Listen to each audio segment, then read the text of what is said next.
Board of Directors is now called to order, and we will start with roll call. Phil Block. Carolyn Watson. Cindy Rogan, Monica Webster. Jay Norris. Kelly Aramaki. Okay, the next thing on our agenda is the introduction of the student, and I'll call on Chief of Staff Harrison for that. Thank you, President Watson. I'm actually going to defer my duties to the principal of Tillicum Middle School, my colleague Dusty Steer. Dusty. Okay.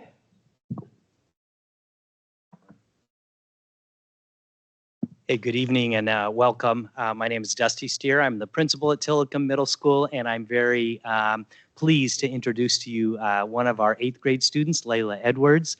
She's joined tonight by her mother, Samantha. We also have 3 teachers from our school that are joining us as well. So Layla, come on over. Welcome.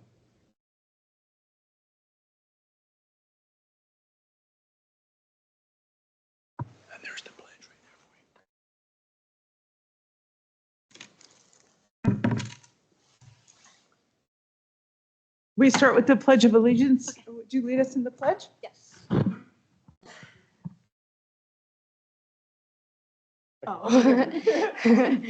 I pledge allegiance to the flag of the United States of America and to the republic for which it stands, one nation, under God, indivisible, with liberty and justice for all.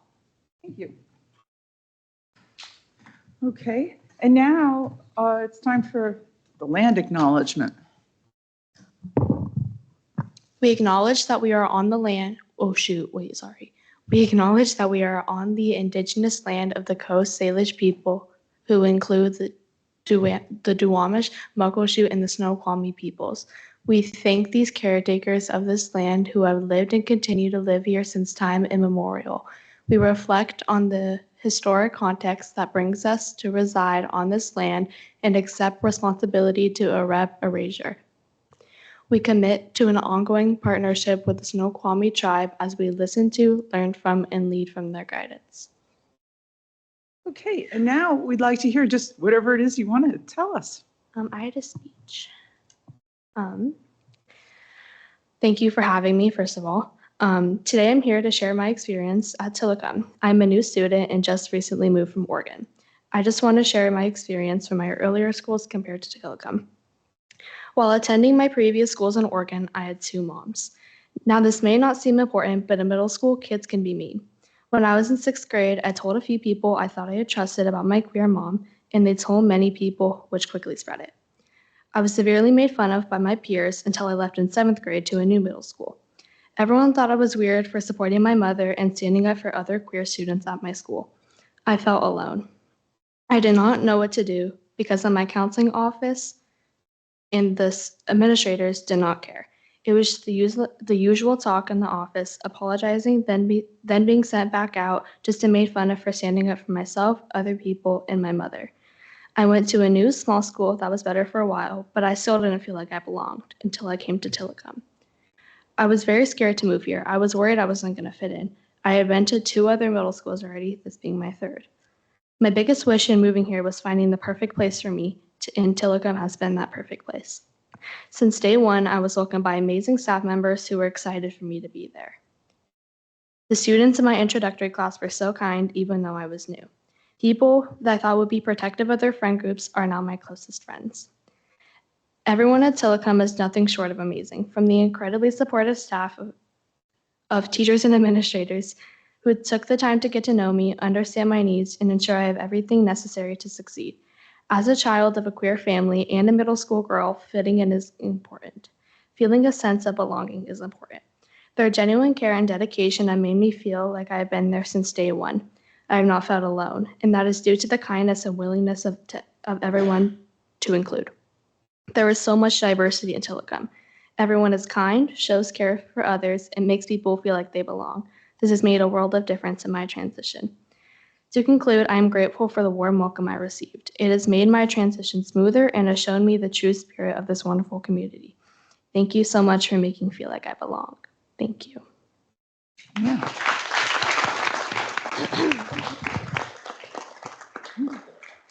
Ooh, thank you for sharing that, and I'm glad that it was such a positive experience. That warms my heart. So thank you. Thank you.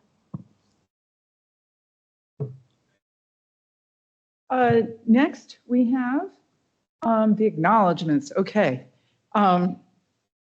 So this month, we have National Native American Heritage Month. On the 15th, which will be tomorrow, we have America Recycles Day.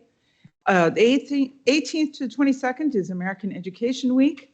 The 20th will be Educational Support Professionals Day. The 28th will be a National Day of Mourning and also Thanksgiving Day. And the 29th will be Native American Heritage Day. Okay, and now we're going on to approval of the agenda. So we'll need a motion to approve the agenda. I move to approve the agenda. And a second, was that a second? Okay. Any discussion? Okay, all those in favor, please say aye. I don't think there's anybody who's going to dissent because we all said aye. So that passed. And then we're going to look at the next thing will be the consent agenda. Okay, so, okay, I move to approve the consent agenda. Second. right. Anybody would like to discuss the consent agenda? No? Okay, all those in favor of approving the consent agenda, please say aye. Aye. I don't hear any non-ayes, so that passes. And now we're going to go on to the superintendent update. All right, great, thank you. I have a pretty short update today. We have a pretty packed agenda today, so I want to make sure we have enough time for everything that we want to accomplish today. But I do have a few things that I wanted to mention, so let's go to the next slide. Actually, I can do it myself. First, I just want to honor our veterans. This past Monday, we honored the bravery and the sacrifices of our veterans, people who have dedicated their lives to protecting our freedoms. Their commitment to service inspires us, reminding us of many of the values that we strive to uphold in our schools, things like courage, integrity, dedication to the common good.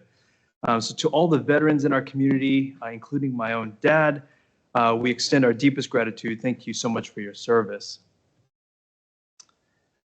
On Tuesday, I held my first book study with the community, and I think there were about 50 people there, so this room was quite full. And I'm so thankful that some of our board directors were able to be there with me. But we did a book study on the book Anxious Generation by Jonathan Haidt. And if you haven't read the book, it talks a lot about social media, cell phones, and the impact on our youth. And I'll just say we had such an incredible conversation with the people who were here. I'm hoping that it's just the beginning, because the issues around social media and cell phone usage is such a big deal for our kids and for our kids' well-being. Some of the things that we talked about include just the overall decline of student mental health since about 2010, which is when the iPhone, the front-facing camera, social media came onto the scene. We talked about specific harms of social media and cell phones. One of the things that Jonathan Haidt talks about is this idea of the opportunity cost. If you're spending 4 or 5 hours on your phone every day, what is it that you're not doing instead? And so I thought that was just a really compelling thing for us to think about. It's not even talking about what people are looking at on their phones and things like that, but just the fact that it's all of that time that we could be using to play or to be with friends or to do homework. There's a huge opportunity cost for the amount of time that our kids are spending on social media and their cell phones. And I would argue us as adults too. He also talks about the importance of unstructured playtime and recess, and how we have really started to limit the amount of time kids get to play with each other on the playground. And so that was important for us to talk through. And then he ends his book with some recommendations for schools, which I think is something worthy for us to think about as a school system. He talks about trying to encourage middle schoolers to have flip phones instead of smartphones. He talks about the concept of phone-free schools. He talks about needing to add more recess to the school day for elementary and even for middle school kids. And then he talks about being less tech dependent in our classrooms. He talks about how so many districts have gone to the one-to-one laptops and how kids are so dependent on laptops for learning, and what is the cost with regards to interacting with each other, with touching physical things, with doing project-based learning. And then one thing I'll also mention is that he also talks about the importance of CTE classes and project-based learning, that we need to bring back kind of hands-on learning for our kids, particularly for our boys. He has a whole chapter on the impacts of social media on girls and then the impact of social media on boys, and it is very compelling. So anyways, if you haven't read it, I encourage it. I'm hoping to do kind of a follow-up with some of our staff who are interested in talking about the ways in which we could think about making some changes to our schools so that kids are more interactive with each other. Just a fun thing, Janine Thorne is our Chief Communications Officer, and she came up with this idea of launching a Bellevue School District podcast. And so if you want to hear your superintendent and chief communications officer on Spotify, which is kind of a cool thing, you can just search Bellevue School District podcast and it'll pop up. The episodes that are on there, we talk a little bit about the strategic plan. We have a whole session on safety and security with Doug James, who is the head of safety and security. We have a really cool episode with Abe Luna, who's the mariachi teacher at Highland Middle School. And we have about 5 kids who joined us, and you can actually hear them performing on the podcast. And then coming soon, we're going to be airing an interview with Jennifer Bitter, who is the Washington State Secondary Art Teacher of the Year. She's a teacher at Newport High School. And then we have an interview with Dr. William Jackson, who's the Washington State Secondary Principal of the Year from when he was principal at Nathan Hale High School in Seattle and is now here. So very fun. You know, some people have long commutes. It's a great thing to listen to just to learn more about the Bellevue School District.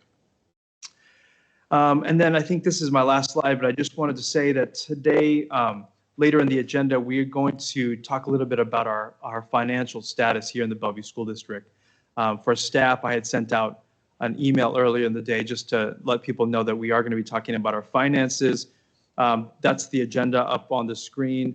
We're going to talk about kind of what our finances look like as we closed out the 23-24 school year, what we're looking ahead to for the 24-25 school year. It says recovery plan, which kind of gives you a hint about what we're going to talk about. We have some financial challenges that we're facing and some cuts that we need to make for this current year. And then we're going to end by having our finance team talk about the ways in which they are working to improve transparency and reporting for our school board, but also for our community. With that, that is the end of my update. Okay. Thank you.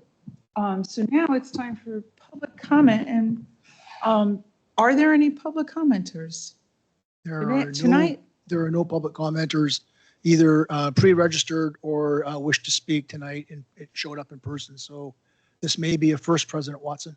Yeah, usually this doesn't happen until August. Okay. So now, since we don't have public commenters, we're going to go on to our discussion of the school improvement plans.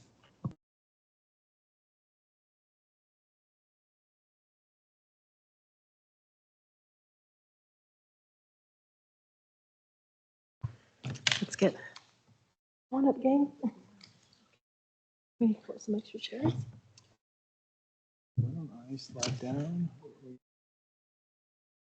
Thank you for your patience while we get our seating arrangement sorted.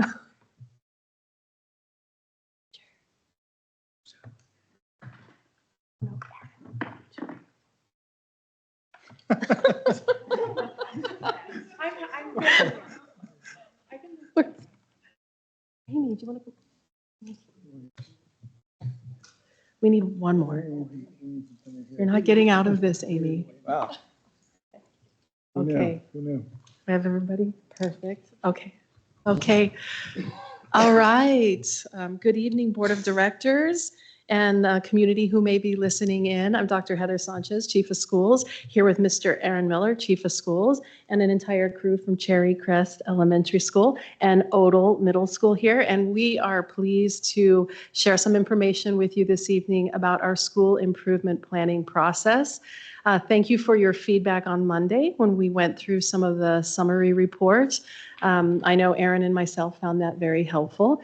And we just have a little bit of brief framing, but the main event this evening is hearing directly from a couple of our schools who have engaged deeply in this school improvement planning process. One school is going to really double click on the sustainability planning portion, and another one, the street data portion. So, oh, and we do have our own clicker now. Okay, so just a couple of housekeeping items for our board of directors and anybody else who's listening in.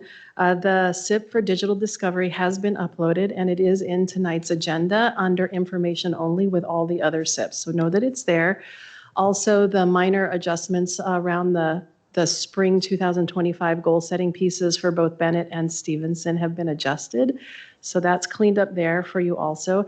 And then we did make some changes to the report itself based on some of the feedback that you provided, some limited changes, and that's also in your, where you can access that this evening, as well as this slide deck. Okay, so just a couple of pieces for our board of directors and anybody who's listening in. We mentioned this on Monday, but our school improvement planning process this year is a sharp departure from the ways that we have thought about school improvement planning in past years.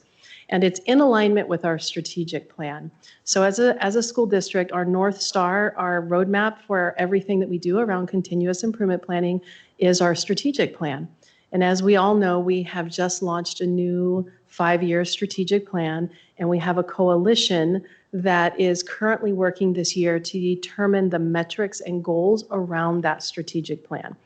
And so that itself was a very different process. And so while we, bless you, Dr. Block, while we have this year going through determining the metrics and the goals within our strategic plan, we are also going to be doing the same thing with our annual plan, and our school improvement plan is aligned to the strategic plan.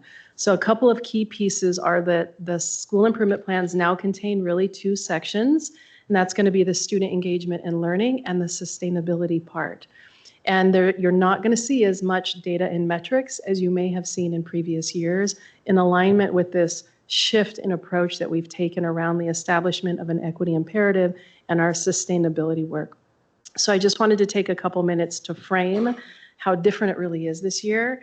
And we're going to learn as we go through it. And it's also very exciting.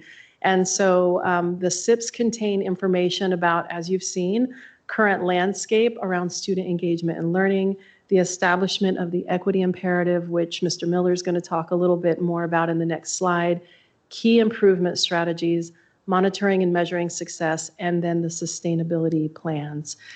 We've never had sustainability as a goal as a district in our strategic plan or in our SIPs, and we do this year. And also, that not included here, but we did add this year, as we discussed on Monday, attendance.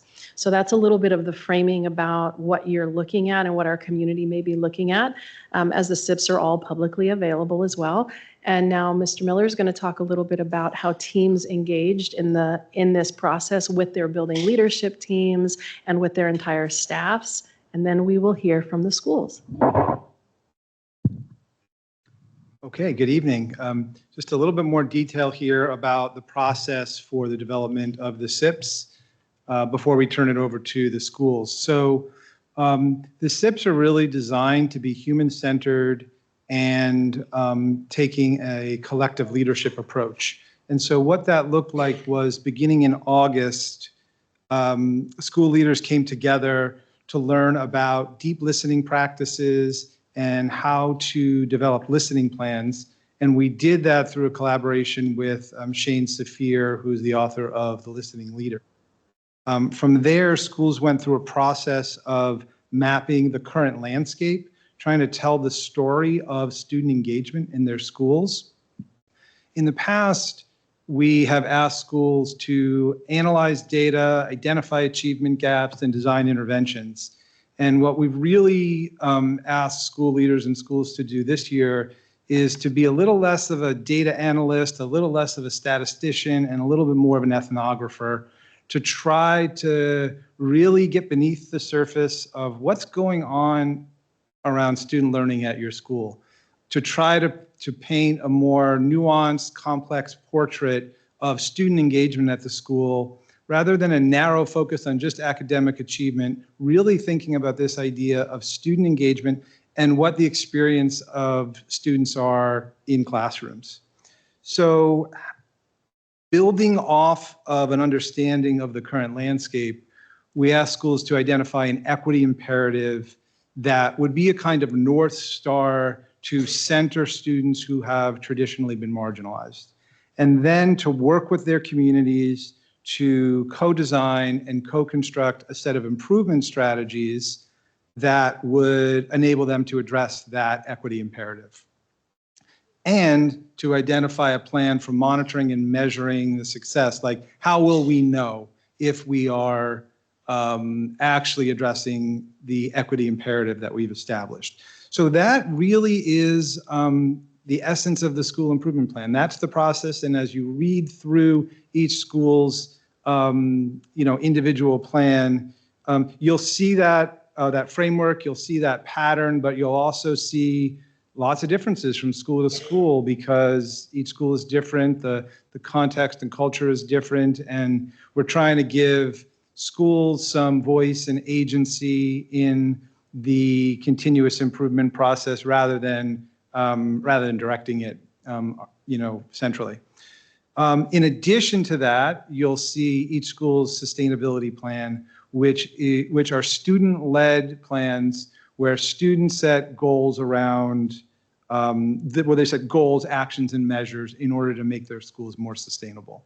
So that's kind of an overview of what you'll see and how these SIPs were developed. And we have Cherry Crest here. We didn't want the schools to come and like talk about their whole SIP. So Cherry Crest is going to talk specifically about their sustainability plan. And Dr. Potts from Odell is going to talk specifically about how they use street data in order to design their improvement strategies. And so we'll hand it over to Cherry Crest. Yes, it is my extreme pleasure to introduce Erin Stedman, the principal of Cherry Crest Elementary School, and Amy Chu, the assistant principal of Cherry Crest Elementary School, and these wonderful students. So now the good stuff. We'll let the students introduce themselves. Can I just? Yeah, you can. I'll hold it. Hello, I'm Erin Stedman. I'm the principal at Cherry Crest. I'm so excited to be here with 3 of my students who are going to talk to you a little bit about their passions around sustainability and why this is important to them.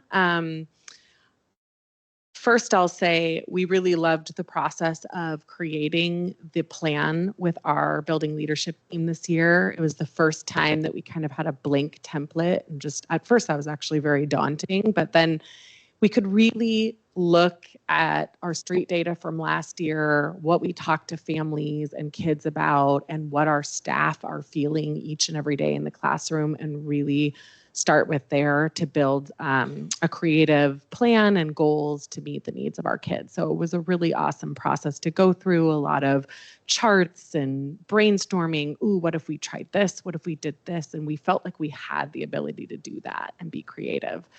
When I saw that there was a sustainability section of our plan, I was really excited because we're doing a lot at Cherry Crest, and we're really trying every year to think of new ways to make sure that we are contributing to sustainability efforts. It's a huge passion of mine personally, and I have a few staff members who are also equally passionate. And then also I have some students who are equally passionate. So I was excited to bring this team in. They call themselves SOAP. Students Organized Against Pollution. It started next to a rock, I think, in our playground, right? Like everybody meet at the rock across from the cafeteria at this time, at this lunch recess, and it just kind of built from there. And now they have a huge following of kids that are really invested, and they worked with me on our April assembly last spring.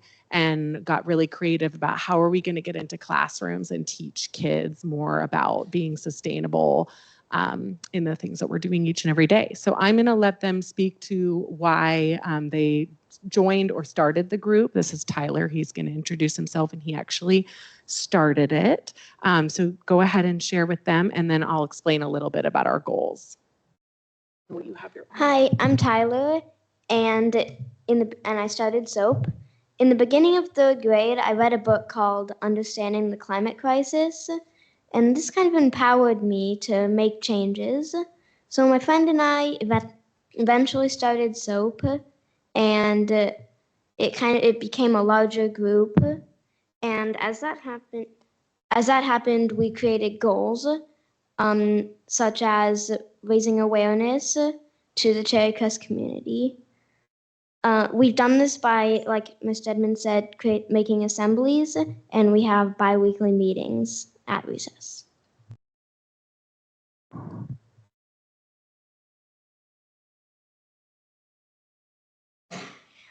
I'm Morgan. I'm in 4th grade, and I joined SOAP in 3rd grade because I knew that Tyler really wanted to help the environment, and I wanted to support him with that.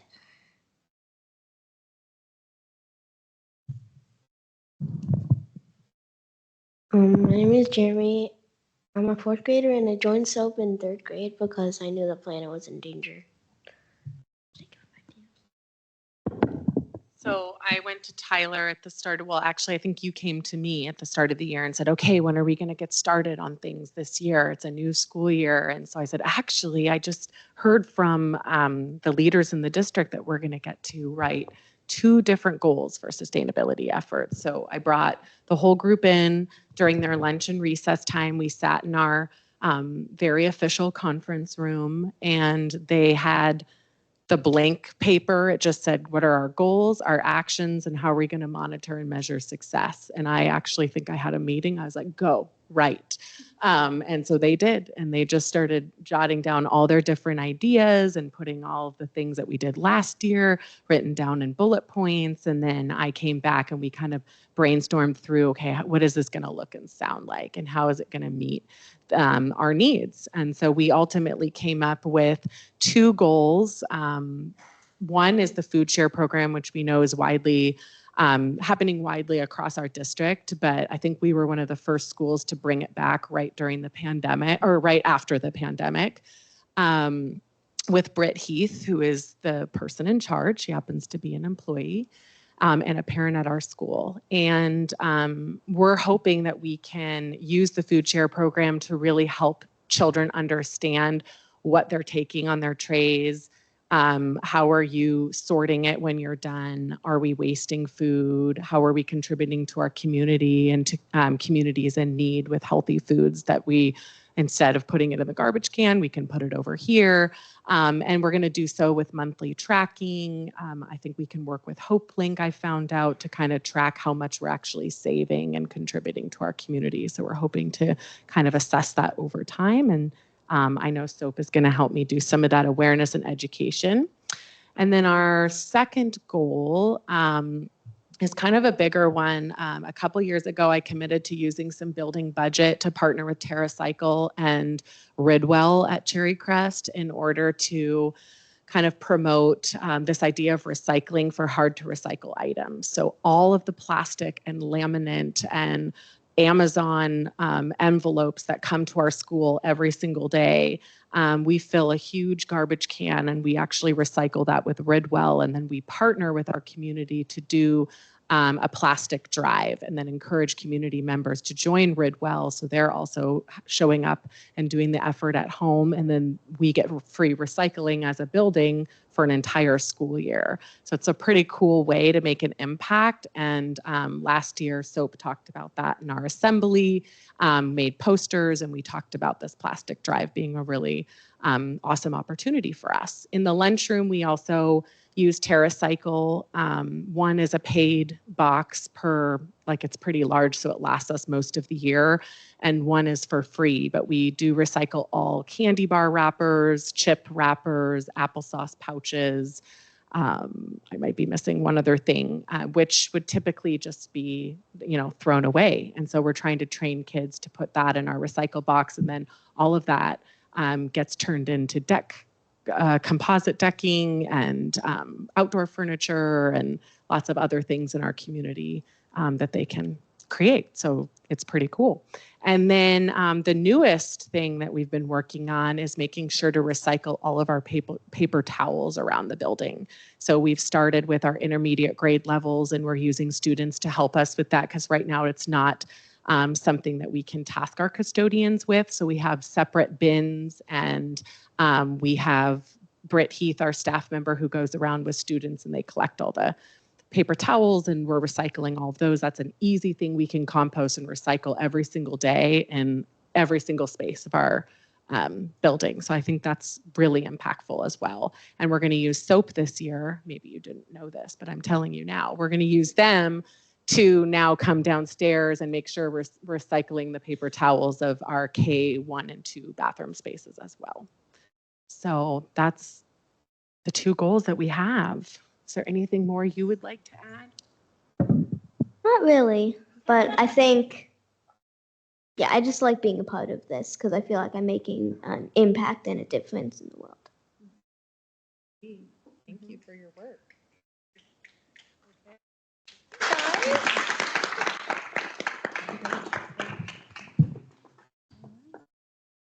Turn it over to. Members of the board, Dr. Aramaki. I'm Joe Potts, principal at Odell Middle School, and I want to say thank you to our Cherry Crest students. We have a huge rock at Odell. So when and if you come there, you can bring all of your talent and your wisdom and make great things happen at Odell. I'm delighted to share a portion of our school improvement plan with you tonight, and I guess I have the clicker, so I'm going to click through it. So we began the school improvement plan last year for this year. We began by looking at our questions on Panorama as a staff, and we came up with 7 questions to ask students.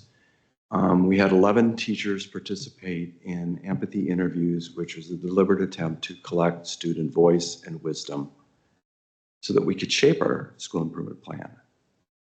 And we had 11 teachers participate in the interviews. We selected 31 students from across the grades, and in small groups asked them these 7 questions. And they told us a lot about their experience at Odell, which really resonated with us as a staff and really did help shape this year's school improvement plan. In addition to that, this year, we've asked every teacher in the school to identify a focus student and gather as much street data as possible on one focus student that will be discussed regularly in professional learning communities. And our administrative team each selected a student to shadow and try to get into the lived experience of that student as he or she made his or her way through the hallways into classes. It was really powerful, and it led to really interesting conversations, not only with our RE&I team, but our BLT. And we did a lot of data analysis, and we had many discussions in RE&I and BLT. So our student empathy interviews and all of the street data that we collected led us to 3 objectives. And these 3 objectives were central to our discussions this summer and fall as we as a staff developed the school improvement plan. And you can see that the objectives, we felt, and I'll just say as a sort of a passing comment here, that if we could achieve these objectives at Odell Middle School, it would transform the school. And all of these objectives are full of student input and voice and guided by street data. Street data is a powerful influence in our school improvement planning process.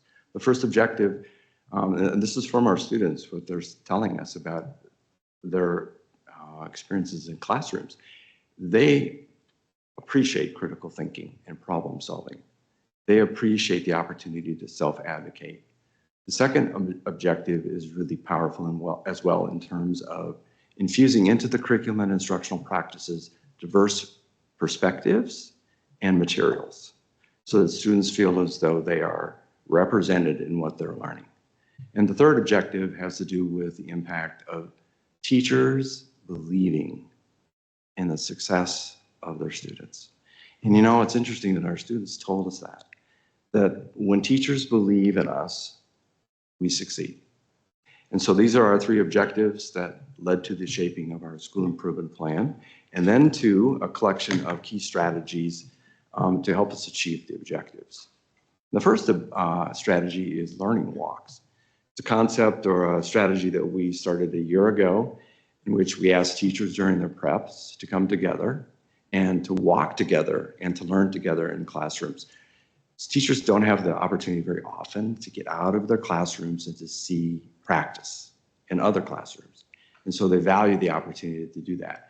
And the learning walks are calibrated to our equity imperative. So we're looking for particular things as we walk through, collecting data, making observations, and then coming back and talking about what we see and what we've learned. Our PLCs this year have changed, and they are aligned as well to our equity imperative. And they're focusing on a book study, and each PLC had a chance to pick a particular book that aligns with our equity imperative.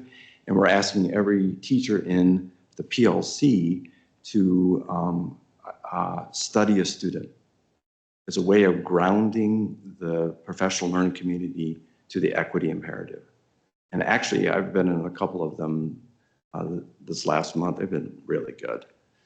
And the final is shadowing students to build empathy. And again, we're going to do the shadowing of students as administrative team. And we're asking our teachers to do the study of their focal students as a way of developing firsthand insights into the experiences of underrepresented students in our school. So I'm very proud of our plan.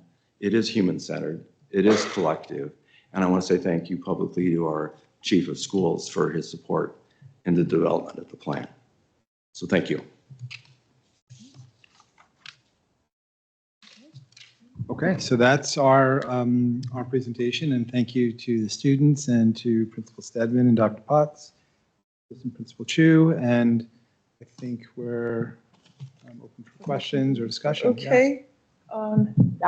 He knows what I was looking for. I'm hunting this little die because we just try to organize who gets to go first.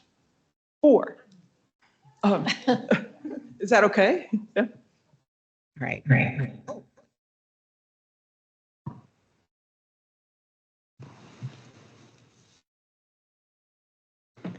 Thank you so much for your presentation. And I just want to also start by thanking all of the teachers, educators, staff, students, and for all of their input in this process.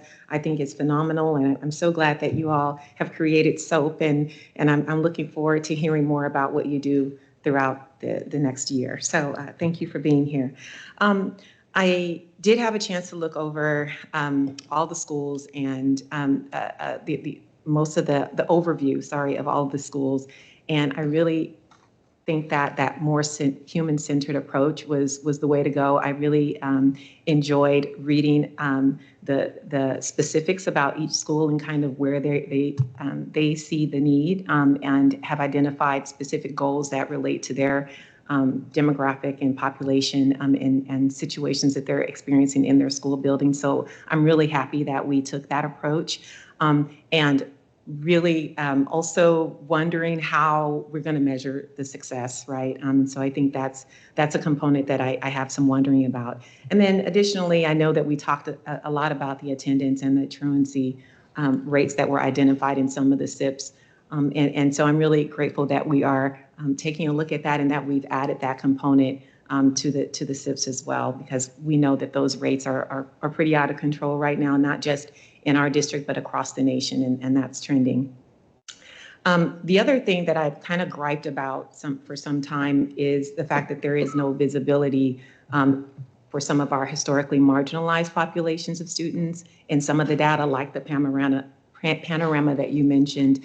And though I understand that the subsets may be small, I do think that we can't continue to use that as an excuse to and really just get more creative about identifying ways that we can ensure that we're capturing the experiences of all of our students and understanding a better mechanism that the district can use and have in place to more accurately capture those experiences so that we are able to measure how they're doing, how things are going in the schools, and how things are improving or not.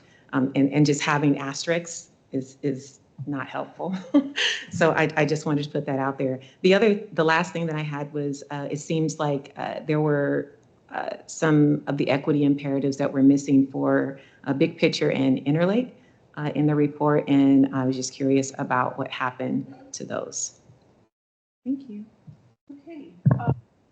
Now we go to Director 5, Director Ars. Right. Well, thank you very much. First of all, I'm going to say thank you to the students for being here and sharing your wisdom and your excitement and your actions that you're taking to improve your community and teaching your friends and your parents and everyone around. So thank you for that. As far as the SIP plans, I appreciate staff taking that bold step to trying something new. I'm curious to know what was the reception from all the different groups or buildings from the staff as you were creating this. You know, did they embrace it, or was there, because every time you try new things, there's a bit of a resistance as well because you're asking them to try something new. But I was hoping, because we were focusing on human center, and I think one of the things I've heard from teachers over the years is, can we focus on the students? And so I am hoping that this was an opportunity for them to really kind of jump into the bandwagon and do that. Thank you for the two, Cherry, Crest, and Odell, for sharing your sample. I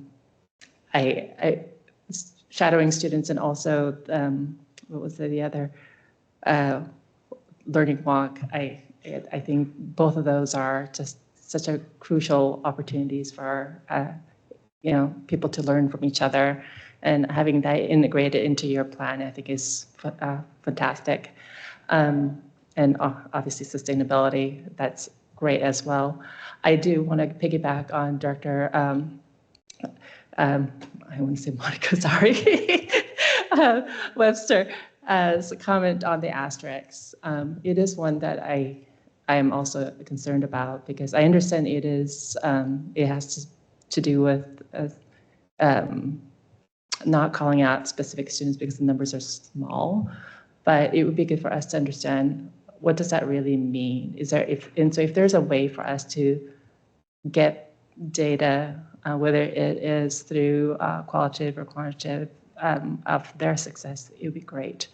Again, I do want to go back to one thing that I did ask on Monday, and I didn't hear my question answered here, is I know that we're focusing on human-centered and we in the street data, but I do want to make sure that we don't forget certain specific data. And part of it is the fact that we have new curriculum in place. And I know we have, I guess over the years, we have never really focused on the K-1-2 data. And as a focus that is presented to the board, but I would like to change that. I would like to start seeing the data for K-1-2, especially in literacy, because everything is built on that. And given that we started a new curriculum last year, I would love to see that be incorporated somehow, whether it is in the SIP or it is in the end of the year summary. But it would be great to see, where do we start and how are we progressing with the shift in the way we're addressing our students' need. Thanks. Dr. Block. Thank you. Thank you for chiefs of schools for putting together these reports and for each of the schools. It's a lot of effort. We really appreciate it, especially the contributions from you guys, the elementary. That's awesome to hear about the work that you guys are doing. And I got to hear some more about it just yesterday from Ms. Britt at the Environmental Sustainability Working Group. So I'm excited to see you here and learn even more about it. So that's great. I think what's exciting me the most about this SIP process is the clear inclusion of the students in helping identify the strategies and objectives. That strikes me as a bit of a change, and I think that is really important. And I think it'll help us be more attuned to where they see the opportunities to support academic belonging and attendance in particular. That those three dimensions, just from a top-down perspective, we're not going to create the right treatments. And I think that students are much better positioned to help us identify those appropriate treatments. And I appreciate that. And I saw it immediately with the environmental sustainability across all the schools. Hearing about it on the academic side of things as well is great to hear. I didn't feel like that necessarily caught me right away when I read the SIPs. I think that's a key point. I think that that's a differentiator, and I think that that's an important growth point. I am sort of struck by looking at these and seeing all these things looking forward. There's a lot of data that goes backwards and to current. I'm struggling to understand how we know if our past strategies or actions were effective, and if we have good ones or bad ones that have been tried at certain schools, or maybe have been successful at one school and not successful at another school. It left me wondering. A lot of the individual SIPs seems to be sort of boilerplate district scaffolding about the monitoring and the data and things like that, which I understand why it's there, but sometimes I got a little lost looking for the strategies and objectives that were specific to that school, and started going back into things that were more about, here's where this data comes from, and it was kind of the same information. So it's just something to think about, probably not this year, but going forward as far as how we can structure that so that the school information's in one area, and then the kind of boilerplate information's maybe separated in it, or there's clearer wayfinding to get between them. I think we heard the comment there that some of these, as we've moved towards some of the student-centered things, measuring progress towards the objectives might be a little more challenging. I'm excited to see where that goes, but I think we recognize that there's going to be some learning there. Oh, the last thing that I wanted to mention, this kind of touches on something that was Directors Webster and Aris mentioned, but there are some of our programs and groups that are cross-cutting, and they may never rise to the top 3 at an individual school, but there may be issues that are unique to those, that the special ed community, perhaps the advanced learning communities, and some of our affinity groups. And so that does create, kind of a question as to whether or not the district wants to maintain objectives and strategies related to those, so it can look across the schools rather than just being focused at each school, where they might be so small that they don't rise to the top 3 objectives and strategies at that school. Thanks. Okay, I guess it's my turn. So I felt like on Monday I was a little bit harsh, so I'm sorry for that. But I think the point that I was trying to make is that sometimes the language we use can get so kind of high level and full of words that you sort of find on the educator's bingo card that, it's like, okay, culturally relevant, there's a lot of little buzzwords that we use all the time that it has trouble reaching me with like the meaning, like what are we actually going to do here? So from what I see right now, I think like with the environmental, so the slide you showed had clear objective. I can see we're going to try to recycle those hard to recycle things. Okay, now I know what we're up to. And then here are the strategies we're going to do it. And then we can see if we've done it because we'll know, whether we've done it or not. And then the same thing, like on the Odell side, I saw, the equity imperative, which I'm looking at your SIP, and it's a little hard to see, okay, we're going to deepen engagement, to empower Hispanic and Black students, okay.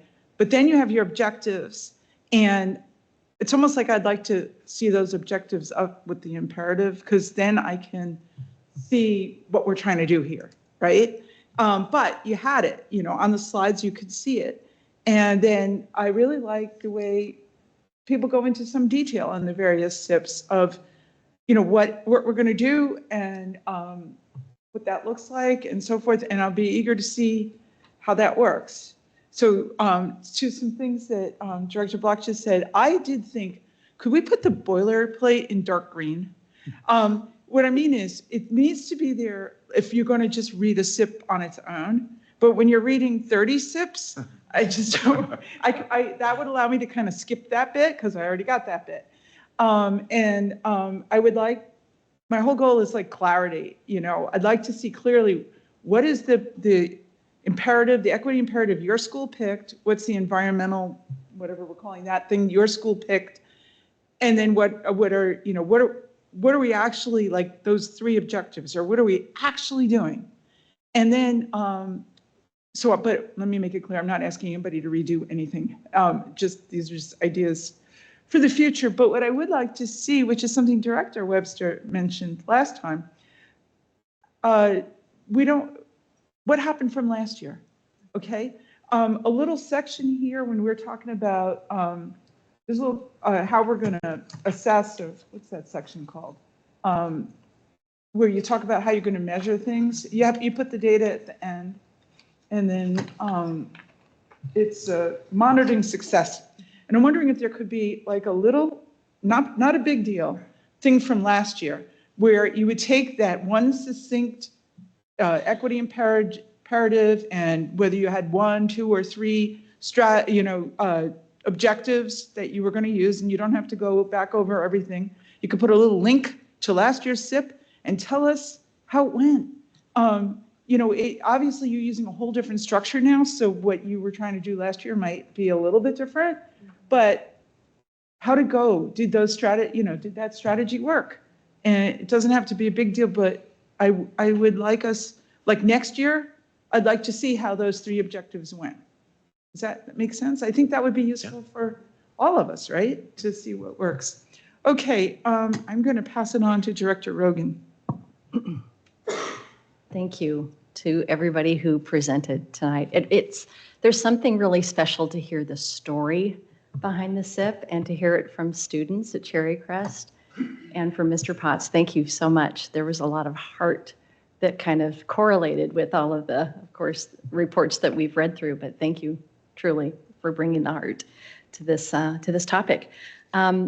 A lot of my questions have already been brought up, so thank you, directors, for being so super thorough, as always. Something I was really kind of curious about was I definitely value Shane Saphir's work and how it's been represented as a thread through all of our SIPs. The equity imperative is really clear. The increase in student voice, yes. The street data reference, all of that is super powerful. I was curious about centering the work on our kids in the margins, and I was just really curious about MTSS and the tiered interventions. Not every school mentioned it. I know they're working on it, and I'm just kind of curious. I know we don't want to go into heavy data analysis anymore with SIPs. I get that.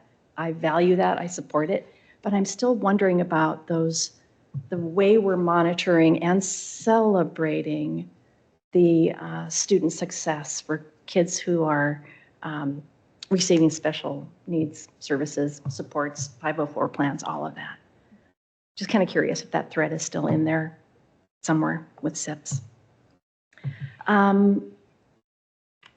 think one of my biggest takeaways, besides SOAP totally rocking it at Cherry Crest, thank you. That was the first thing I wrote down, SOAP rocks, exclamation. But the other thing that just really struck me is Mr. Potts' statement about teachers' belief in students' potential for success. It was the thing that really struck me the most on Monday. I was really hoping and wanting to hear more in the equity imperatives about mindset and belief and how are we moving our staff to move our kids in the margins. So to hear that referenced with such heart and soul was really moving. So thank you for that.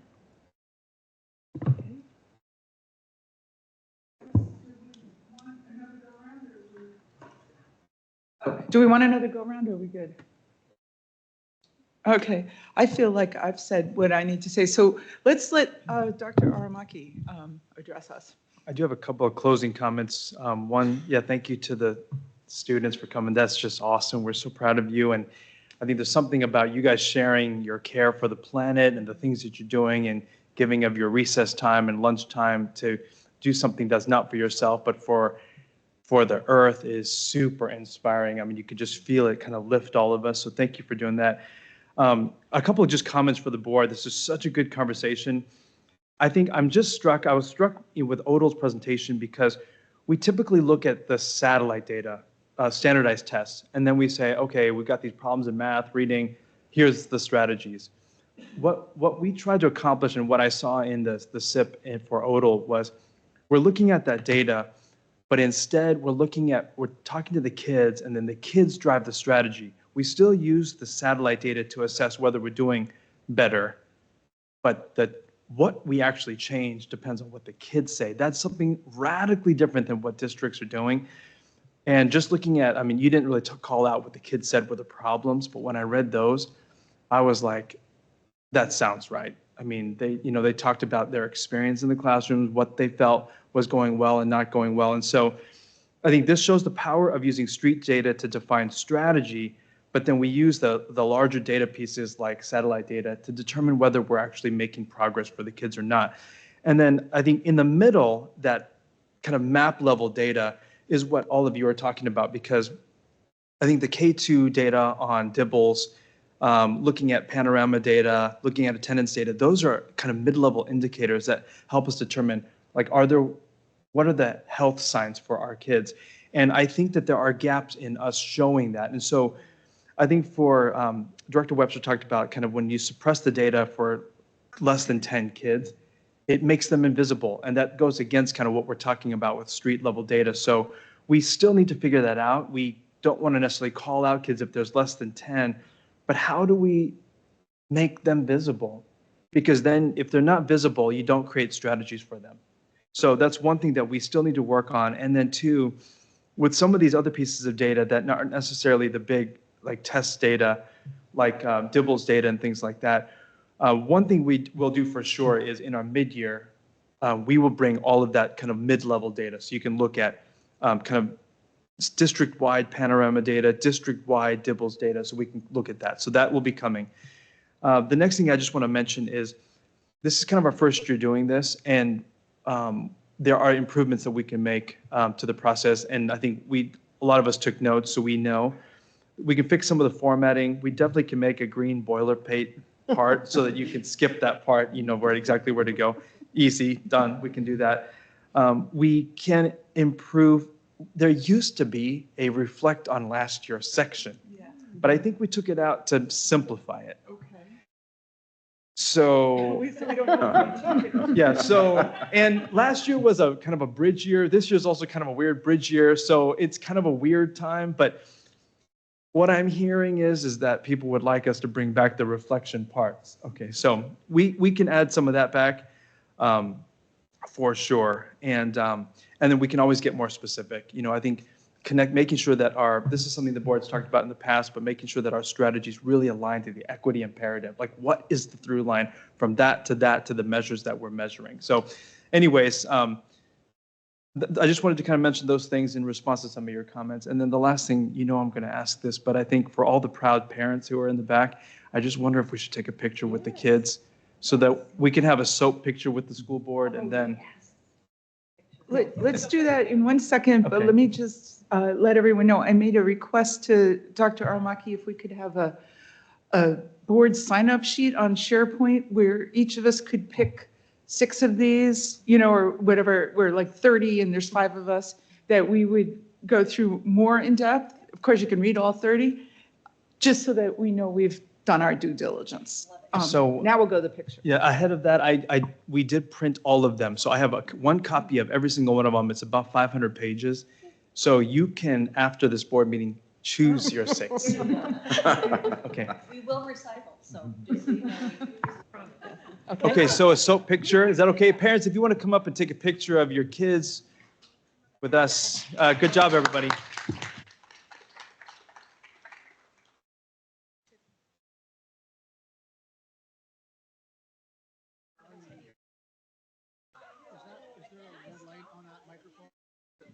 It's green. Is it green? Yeah.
All right, that was fun. It was. Okay. Oh, wow, now we have to go on. All right. Yeah, I'm like, if we don't take a picture, it's like we live in a social media world and it didn't happen if we didn't get a picture. Anyway, so now we're on to financial update. I'm going to turn it over to Dr. Aramaki. All right, great. I sort of wish the soap kids could stay and do the financial update for us. I feel like it would go over so much better, but oh well, they've already left. So, all right, my team is here. I'm going to introduce them about halfway through the presentation. Yes, we are here to give kind of the official financial update to kind of summarize the closing of our books for the last school year, the 2023-24 school year. And I sent an email earlier to the staff just to kind of give them a heads up that we're going to talk about it and that it's going to be a challenging conversation. So I'll just say, just leading up to the presentation, that we have some, challenging news to share with the community, which probably doesn't surprise tons of people because we've been talking about financial challenges for a number of years now, but especially so this year, we have some unique circumstances that we're addressing. And so we want to make sure that we are as clear and transparent with the community as possible. So I'm going to, and you guys have a clicker there too for when you take over, but here's the agenda. I'm going to start the presentation by talking about our 23-24 fiscal year budget and the challenges that we face coming out of last year's budget. With that, after I do that, I'm going to then turn it over to the team who's going to show us kind of what's to come for 24-25. They're going to talk about how we're going to recover from some of our budget deficits that we have. And then they're really going to spend time explaining to the board how they're improving transparency and reporting for the board. And when we say the board, we also mean the community. So they're going to give you a really good picture of what you can expect moving forward so that you can have better information so that you can provide better oversight for the finances of the school district. Okay, so just to kick it off, I'm going to start with just the straight news, which is at the end of last year, we estimated that the ending fund balance, which is kind of our, it's not really a savings, but for people who don't really understand budgets, it's how much we have, the money that we have. Our ending fund balance, we projected to be about $17.7 million. We knew that there were some things that would be kind of risky for us with regards to different buckets of spending, but that's what we projected to end the year was with $17.7 million. As they closed out the books over the past month, the ending fund balance has dropped to $8.4 million. So that is a significant difference. The key driver for that is pretty simple. We spent more money than we brought in. So we exceeded by far the expenditures compared to what we had budgeted. Some of the main reasons for that are the costs were higher than expected in some of these high-risk categories. So when I say high-risk categories, there are 6 categories there that we knew were somewhat problematic for us because in the past, we have not necessarily been able to stick to budget in these categories, or that it's so up and down in some of these categories that we weren't exactly sure how they're going to play out. So, but costs were higher. They for sure came in higher in these categories.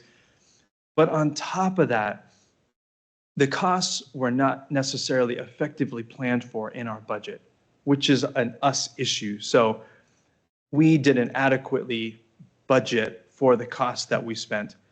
And then on top of that, we had some spending control issues. So we had insufficient spending control issues.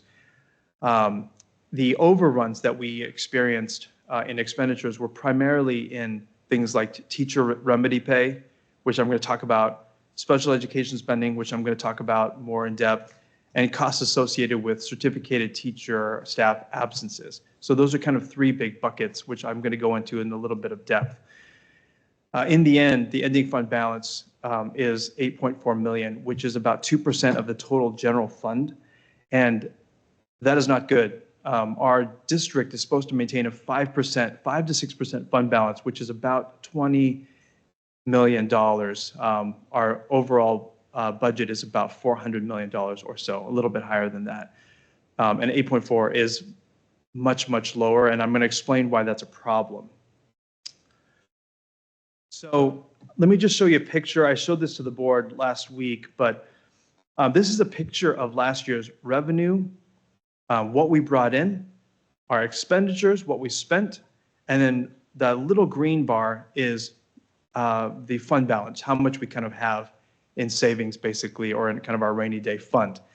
So you can see the blue bar kind of goes up and down. And the reason it goes up and down is the state gives us money, not in 12 even packets. It goes up and down. They give some percent during one month and a greater percent in another month, less in another month. So you can kind of see it going up and down. The 2 blue spikes are because in October and April, we get our local levy dollars. If I ever say something wrong, you just have to correct me. Okay. So, but you can see those 2 spikes. Levy dollars come in those 2 months. But what you can see is then our fund balance, we started the year last year with about $17 million, but you can see that our fund balance in September dropped to $7 million. And that's because September is when all of the beginning of the year expenditures, thank you, come in. So when we have like licenses and things that we pay for, that all comes out in September. So the expenditures are high in September. Our fund balance drops from 17 to $7 million. And then it goes back up in October, goes down, goes up, goes down.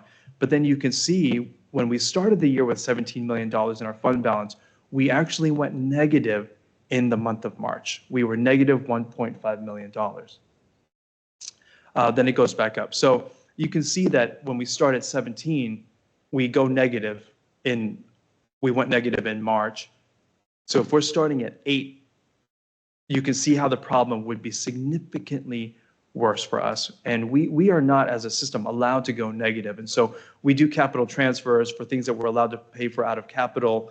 And we do that every single month, which prevented us from having to borrow or anything like that. But there's only a limit to how much we can do that.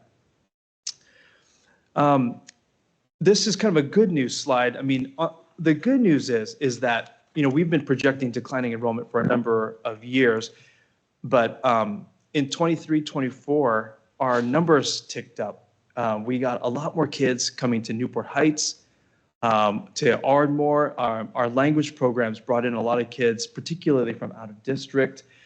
We saw kids returning from whether it's private school or whatever at the middle school and high school level. So our numbers went up, which is great. So we added about $6.5 million to revenue for the 24-25 school year. So that's good news. In fact, it's a really good thing for us, because if we had continued to lose students, we'd be in a whole nother situation. The good news is buffered by the fact that because we added so many kids, it's about, 534 kids over budget. We had to add staff in order to serve the students. And so we had 10 that we were planning to add from the spring. So we already had that in our budget. But we had to add 16 more teachers in order to meet the needs of kids, elementary, middle, and high school. That added $2.4 million to the budget that we didn't necessarily have in the budget in the beginning of the year. So $2.4 million is kind of part of the issue, just by adding staff to meet the additional kids that we have. The other issue is kids don't land in even packets at every school across every grade level. So you might get more second graders at Phantom, you might get less second graders at Medina. They don't land evenly, even though we try very hard to get them to land evenly. They just go wherever their parents move them to. So what happens is we then, with enrollment kind of going up and down and not being exactly predictable, we have lots of variation across the grade level. So you can see this is a graph of class sizes at elementary. So if you look at the left side of the chart, we actually have some classes that have 13 kids in them. We have some classes that have 14 kids in them, 15, 16, 17. The blue section is kind of the sweet spot for elementary. I would say sweet spot as far as funding. I don't think our elementary teachers would say that that's the sweet spot. But for funding and being able to be solvent as a school district, that's kind of where we need to get most of our classes to be. And then we have some classes that are 28, 29, 30, 31. So what this shows you is the more classes we have in the light blue, in the smaller range, the more expensive it is for us. The more classes that we have in the dark green is also a problem, because it's hard to meet the needs when you have really, really big classes. But for those classes that are in the dark green, it's literally because you can't take 30 kids and split it into two 15s. We don't have the money to do that. So what this shows is it shows the variation, and it shows that it's very expensive to fund lots of classrooms that are really, really small. But in some cases, we don't have a choice because of how the kids land at different grade levels in different schools. I want to show you this page really highlights the problem that I talked about in the very beginning. Teacher remedy pay. So when kids come and the class size or the caseload goes over what we have in the contract for what it's supposed to be, teachers get additional pay to help compensate the extra work that comes with working with additional kids. It's something that we agreed with about 3 years ago. And so the estimate from when we created the CBA was that remedy pay would cost us about $1.35 million, which includes benefits. That was the estimate. That's what we had planned for. Where the problems then happen are in 22-23's budget 2 years ago, that money was not budgeted in that budget. And we ended up spending almost $2.2 million in overages, remedy pay in 22-23. So if you don't budget that, and then you overspend the 1.35 million and get to 2.2, that's an almost $2.2 million deficit right there in our budget. And that was the year that the CBA was approved in August. And so there was some timing issues, but the bottom line is it wasn't budgeted appropriately in our budget, which caused us problems 2 years ago. 2023-24, which is last school year, only $1.3 million was put into the budget for remedy pay. But we spent 2.2 the year before, and what we ended up spending for remedy pay was almost $3.1 million. So you can see that we had some higher classes and caseloads, and we way under budgeted it, and we way overspent it. And so right there from last year is almost $2 million as part of our overspend. So that's just one example that it captures the challenges that we faced over the past couple of years. There's been lots of chatter about special education, and what I'll say is this. This chart shows you special education funding and budgeting from 2015 to the present.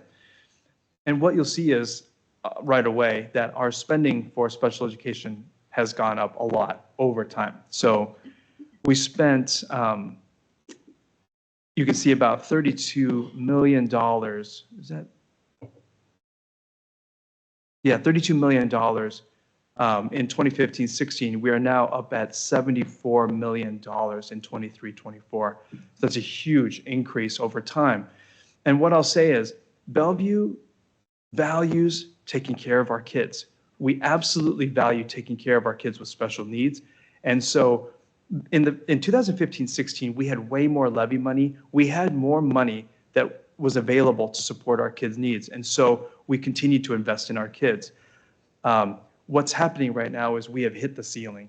And so the state is holding our levy down, and the state apportionment is much lower than what it needs to be for kids with special needs. And so we have increased in how much we're spending in special education. We have hit a ceiling as far as what we're allowed to spend. And so that has been very challenging for our community.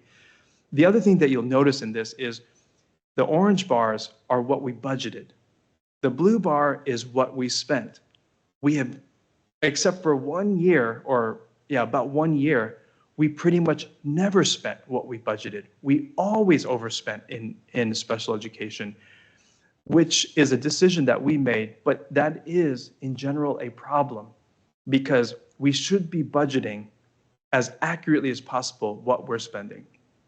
So you can see from last year in special education, we budgeted $66 million in expenditures. We spent $74 million. That's almost a $10 million difference. So we have work to do around special education budgeting and expenditures.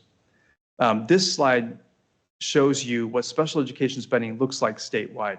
Each of those horizontal bars is a different school district in the state of Washington. And the top bar is, you can see, is a school district. They spend less than $10,000 per student in special education. The very bottom bar, it says like $33,000, and that is Bellevue. We spend the most per student in special education than any school district in the entire state. And the point that I'm trying to make about that is, one, we do choose to spend money on our kids with special needs, but it is in some cases really different than what other school districts spend. The next closest line to us is about $10,000 less, and that is the Seattle Public Schools. So we spend a lot on kids with special needs. And what I'll mention is, in talking with staff, in talking with parents, it's not like all of that spending is leading to services that people feel like are adequate for our kids. I think our teachers still feel that they need more support. Our families still feel that their kids need more support. And so it's not like all of the spending is necessarily translating to the perfect special education services and model. So we have to do some work together as a system to look at our spending, to kind of rein in some of the expenditures, be more efficient with our money, and make sure that we have a model that's actually serving our kids and supporting our staff. This is a picture of the cost of certificated substitutes in our district from last year and then in the years past. And what you'll see is the blue, kind of the big blue bars in the middle of each. So these are years from 2017 all the way to 2023-24. What you'll see is the amount of money that we're spending on substitutes has increased pretty much over the past decade. The short bar in the middle is COVID. So we needed much less substitutes during the COVID year. But in our new collective bargaining agreement for our teachers and our certificated staff, after 21-22, we shifted from sick leave to paid time off, PTO. And so we went through kind of this whole thing about kind of the varied needs of staff and all of that. And so we all felt really good about that decision. We assigned $0 because we didn't think that it would necessarily make a huge difference in the cost for substitutes. However, you can see between 21-22 and 22-23 that our sub costs grew by about $1 million. And then from 22-23 to 23-24, our sub costs grew by another $600,000.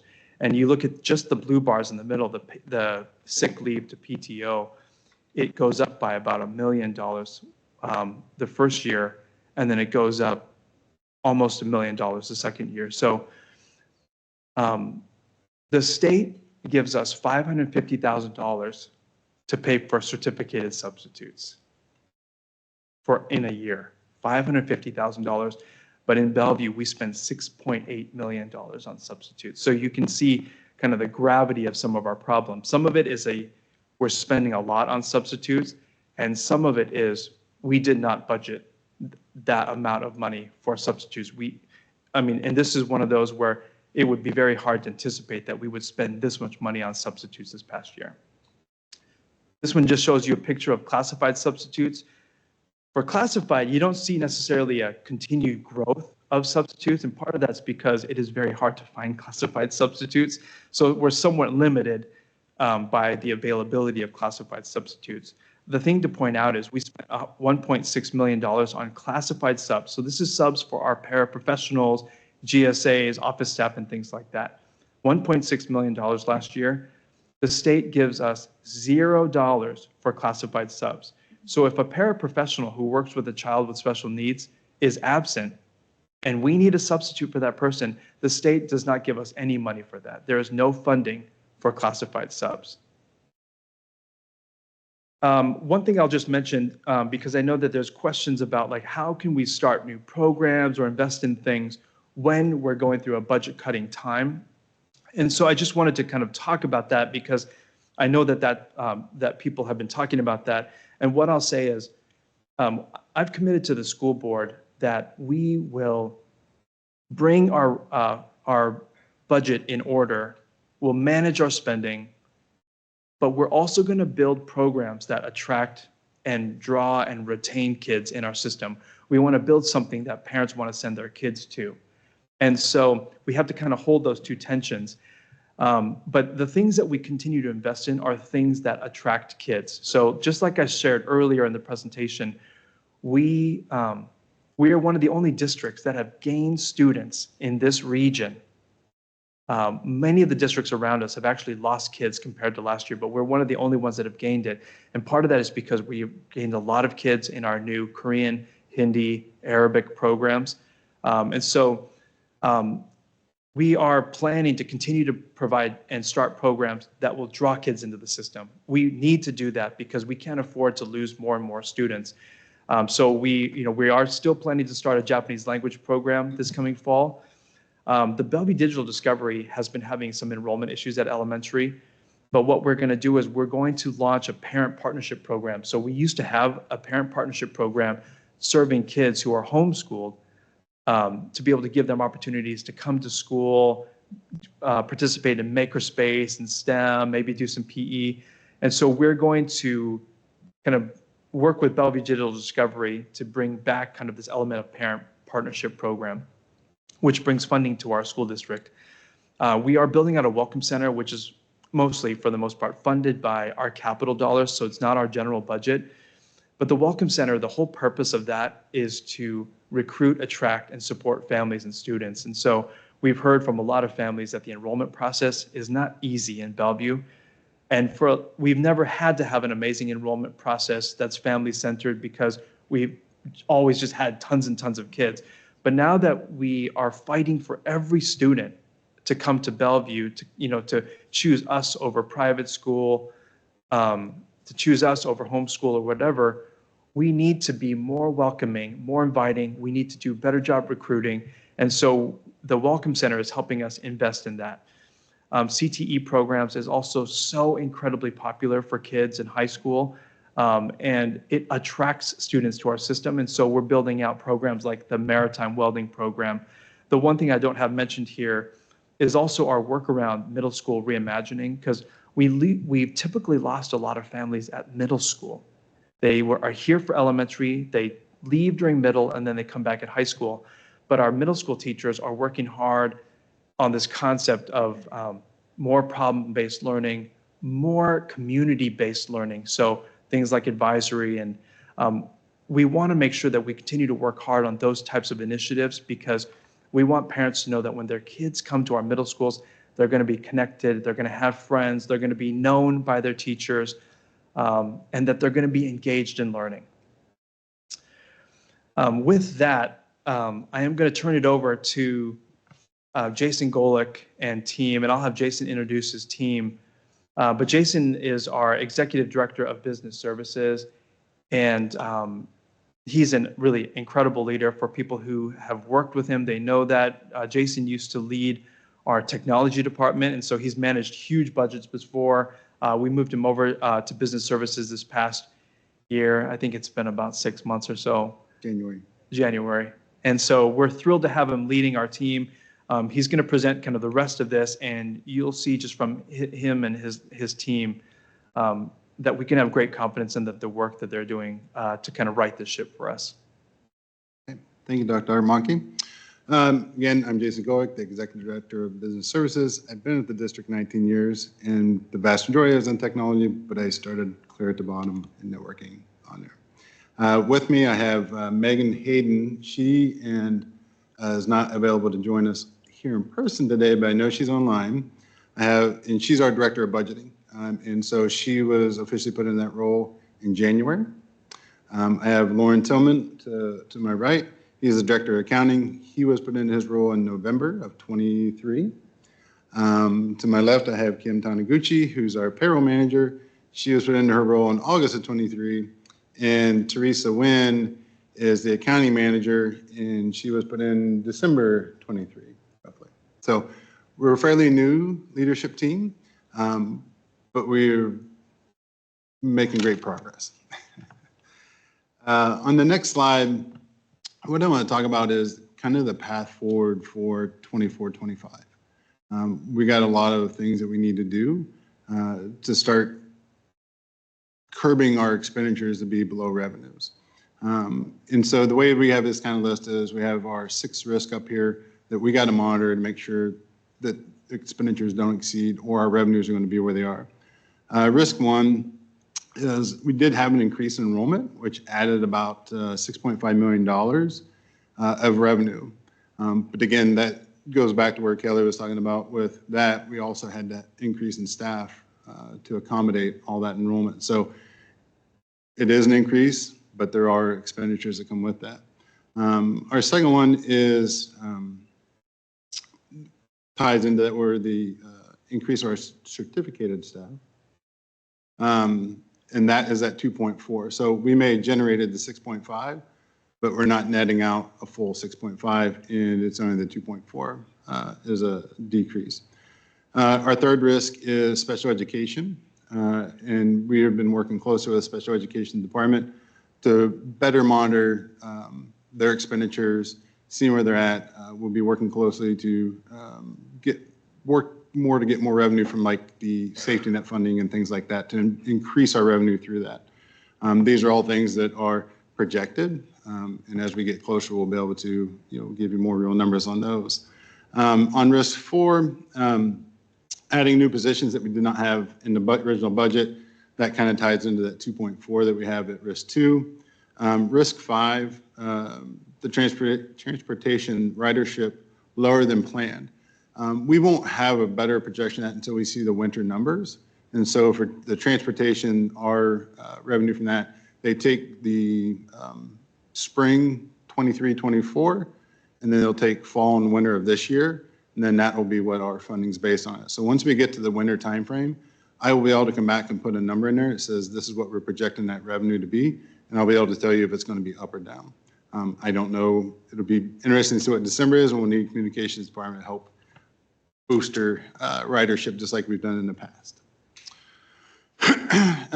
Risk 6 is our substitute. As that need grows, this is one of those things we're going to have to monitor. I don't think any of us can predict how often someone's going to be out, how long someone's going to be out, and things like that. So this is one we'll have to do a lot more monitoring on so that we can actually budget more realistic of what that would be going forward in 25, 26, and the years beyond that. When you add all those up, and then this slide, we do mention putting reductions in around $12.5 million through this year. That's both adding some revenue and about 10 million in reductions. When you net those out, you get at the bottom on the screen, you'll see it comes out to 4.5. Take your 12.5 off. Our ending fund balance projection right now for this year is if we did nothing and everybody stayed within budget, is 3.8. So really what we're doing with this is we're adding 8 million back to it, which will put us up above projected 11. So, but that requires a lot of people to do a lot of things, staying within their expenditures and things like that as we go through. On the next slide, when we look to try to grow back the fund balance, we can't do this all at once. That would be a huge amount of reductions, and that'd be very painful. It'd be an aggressive approach, and it just inflicts a lot more pain across the whole system.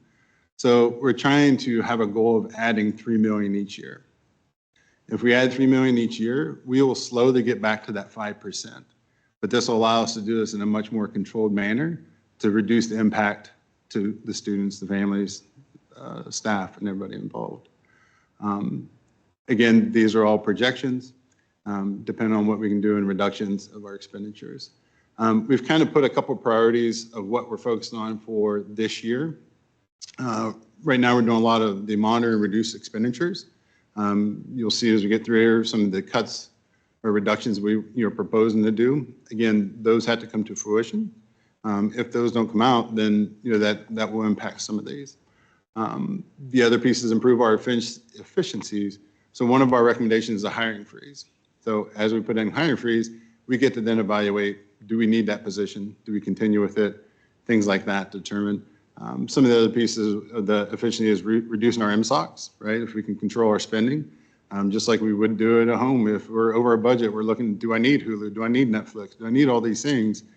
They're nice to have, but I don't need it. And so that's really what those MSOC reductions are, is looking at what our needs are versus what our wants, and getting to the piece to be able to reduce those. Priorities 3 and 4 is really where we're trying to focus into 25, 26, and 27, 28.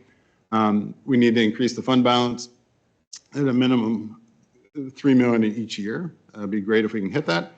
And then the other piece is start looking at the priority-based budgeting. Priority-based budgeting is where you start looking at programs versus building. And this goes back to talking about special education. For many years, the district has been a magnet for special education. We've had tons of staff come in. We've made that investment. That's been a priority for us. We can still have that priority, but it will require reductions in other areas. So that's where you start looking at the programs and making priorities on them versus some of those other things. And so those are all things that we'll have to look for and do in the future. This is budget reductions we're planning for in 24, 25. I've highlighted 3 of them in green. That is because those have come to fruition, and we can monitor those. The other ones, we have not seen them come to full fruition. So I can't sit here and say we've already got our 2.7 million from the Stop Paddle program or from Safety Net. I won't know those until we get to the end. But part of this, as we improve our transparency with the board and the community, we will give you progress reports when we can on what we do.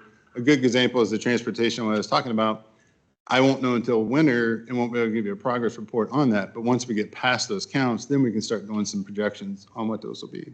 So as we do, this is just a basic example of how we can give you progress reports and say, look, this came to true, these are green, the other ones we're still monitoring. So there'll be a lot of monitoring, a lot of reporting back to the board, to Dr. Markey, and the district as a whole. These are our ongoing risk for 24, 25. The additional enrollment brings us additional revenue. Additional enrollment may increase our remedy later in the year. And remedy is done on a quarterly basis and things like that. So again, this is another one of those ones I won't know. We can monitor where our remedy is, and it'll be one of our leading indicators, and I will be able to track that, and we can give estimates.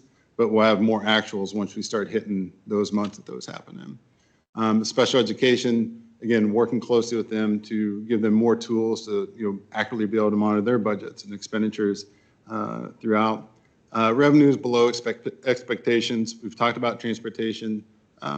We could see things in donations, early learning. If the revenues don't come in, that will have an impact on us. And so again, these are some of those other monitorings that we'll be doing to show revenue coming in as well as our expenditures. Number 4 is being able to find additional reductions in this current year. Once you're into a school year, it's hard to make reductions. Things are already set in place, classes are set. There's our contracts are signed, both from staff side to services we've contracted for. So we're going to have to really be creative in looking for these reductions. They're not just going to be things that we can just go grab, and it will be impactful across everybody. And then number 5 is the actual expenditures exceeding any of these planned reductions we talked about in the previous slide. One of the things I've talked to Dr. Aramaki about was we're in this as a whole. It's a family thing. We all got to come together and work together to get us out of this. It's not a single person, department, or anything that can get us out of this hole. So if we don't come together as a group, it's going to be tough. And so that's where we're all going to have to just come together and find the solutions for it. Whoops. Skipped ahead. Looking at 25, 26 for the recovery plan, some of the key points we're looking at for staffing. So as Dr. Armaki was shown in his slide where we had the classrooms on the left-hand side, it's more of staffing to our classroom targets or caseloads and things like that. Those are all things that will help reduce expenditures. And again, it goes back to the state only gives us so much, and then we pay additional on top of a lot of our staffing. I just like to remind that 85% of our expenditures is staffing. So all of our salaries, benefits, it's a huge number. And so we can reduce on the MSOCs, but you can only reduce so far to where you really impact operations. So that's where we got to start looking at how can we be creative in aligning our expenditures using staffing. Looking at the efficiencies, again, this is looking at things like special education to track our expenditures over time, tracking, improving the process of doing safety net reimbursement. We do have a consultant doing an overview of special education to help provide guidance on how do we redo this? Are we doing the service levels correct? Things like that. I don't know exactly when that report's due. I believe it's next month. But that'll be one of those reports that come out to help become more efficient in special education. But that's just one department. We need efficiencies across all departments. We'll be looking at reducing positions. I don't know if ESC is the right word. It should probably be central offices. We'll continue to look for, are we staffed efficiently? Are we overstaffed? Do we need what we have to meet the needs? Again, this is more of needs versus wants. The same thing will apply on our classified side. Again, we need to be staffing to what we need at the moment. And down the road, we can get back to the wants. But until we get our fund balance to a safe level, it's just a hard time. And then the big piece is in just improving our budgeting monitoring, our transparency with the board, with the community. This is a place where we're going to show you as we go through here a lot more information that we'll provide and share on a more regular basis that will make it clear where we're heading. It'll be out there for everybody to see. We will also I will be rebuilding the financial website piece for us. And again, putting that information up there, again, making it easy for people to find. They don't have to go to board docs. You don't have to go look through all the meetings, which one was in. I have the same struggles because that's what I have to do. And so the idea is to make it easy so we can direct people and they can go there. We can have FAQs, all those. I'll work with the comms department to get a lot of that stuff put in place. This is where we start talking about the increase in transparency. So in here I talk about new aids, new visuals, things like that, and I'll show you some of these. Over time, I want to increase these, improve these, add to these. Anything is possible, but I need input as we go along, and we will change as we go to meet the needs of the board, the community, staff, departments, and schools and alike. My understanding is we'll be doing monthly financial study sessions with the board. Again, we'll be able to come in, give you a status of where we're at. Each month we close out our books, we can update our projected status, and then we can start identifying those potential issues and what are some of those potential remedies. Again, I and Dr. Armaki need everybody to help us come up with those. I don't think it'd be just one person to come up with those. And then with all that data information, we start tracking some of those leading indicators, which is like the class sizes, remedy pay, absent rates, and just start tracking those. So if we start seeing things climb, we can then start raising as a potential issue that, this expenditure is going to be higher than what we budgeted. So those will be some of the pieces we put in for that. With the start of that, so our goal is to change how we kind of report to the board. In the past, we would report, and it's kind of a mystery sometimes of like, we close out August and we don't get it till November. There's actually reasons for it that I learned as I got into this.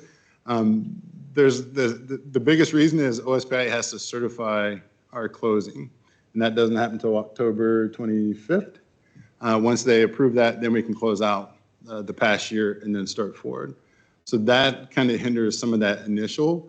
But the thing we'll be able to start doing with September, October, November is start giving you preliminary data. We won't officially close the books and present it like we typically do with the financial statements until that, like I'll use September, you'll get the full final financials in December.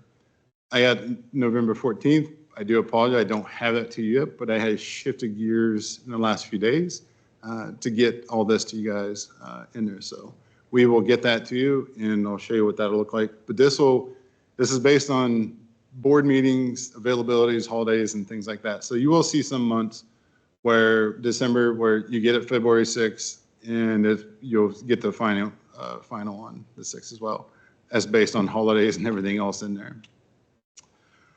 On the next slide, you will continue to get these monthly budget reports. We're going to continue that trend just because it is the actual data, and we will continue to deliver those. The pieces that we will start improving upon is the monthly actual versus projections. So if you look at number one, that's the budgeted amount that we budgeted for. Column 2 is the revised budget. And so you can see what was originally budgeted up there. And then when you look at the revised budget, you'll see it at 8.4. And then once we get to column September and October, where number 3 is, as those months become actuals, meaning that we've closed that month, we will color code those to be green so that you know, and then anything after that is still a projection. But you will see our projections. You will have full access to this and we'll update it. And again, this is the actual projection right now. So this data we pulled as, well, we have September 24, but it's about as accurate as it's going to get. And again, I will highlight the ending fund balance. If you see it on there, is listed at 3.8. And that is what we're projecting as right now. On the next slide, we want to show you and give you more information on how we receive funds. Right now, we're going to start with the standard apportionment that we get from OSPI or from the state. As you can see, in September, we have a dot for this current year. That's because that's all we have for that. And as this goes, ideally, we want to ensure that our trend lines are going to stay the same. So this is just one of those indicators. Are things changing? Are we staying in line? Things like that. On our next slide, this is the cash flow. I know there's been questions about cash flow, fund balance. The cash flow is the important piece for us. I've highlighted the box. In that box, you can see we already have our projections for the year. You'll see it there somewhere negative.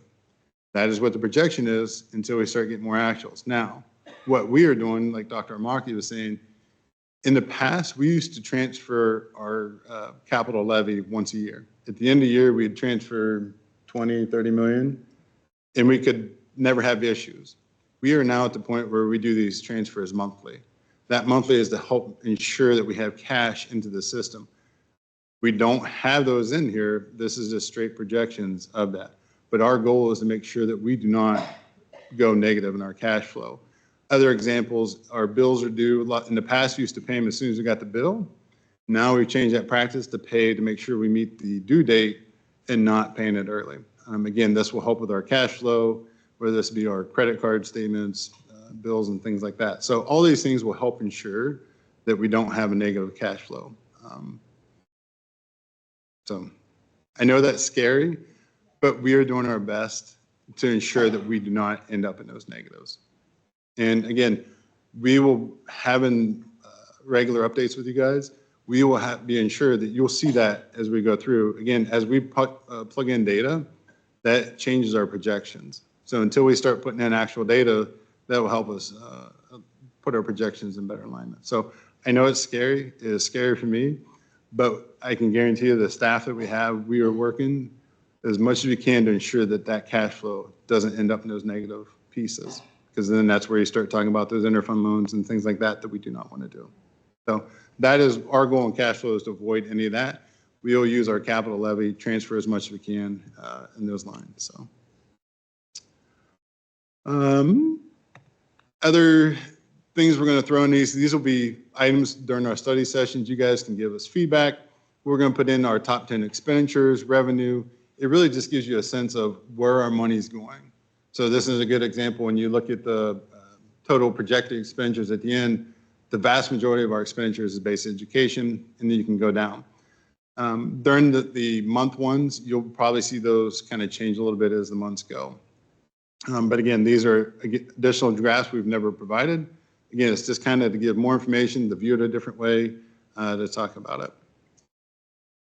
We are going to do a whole lot more education for our budget owners.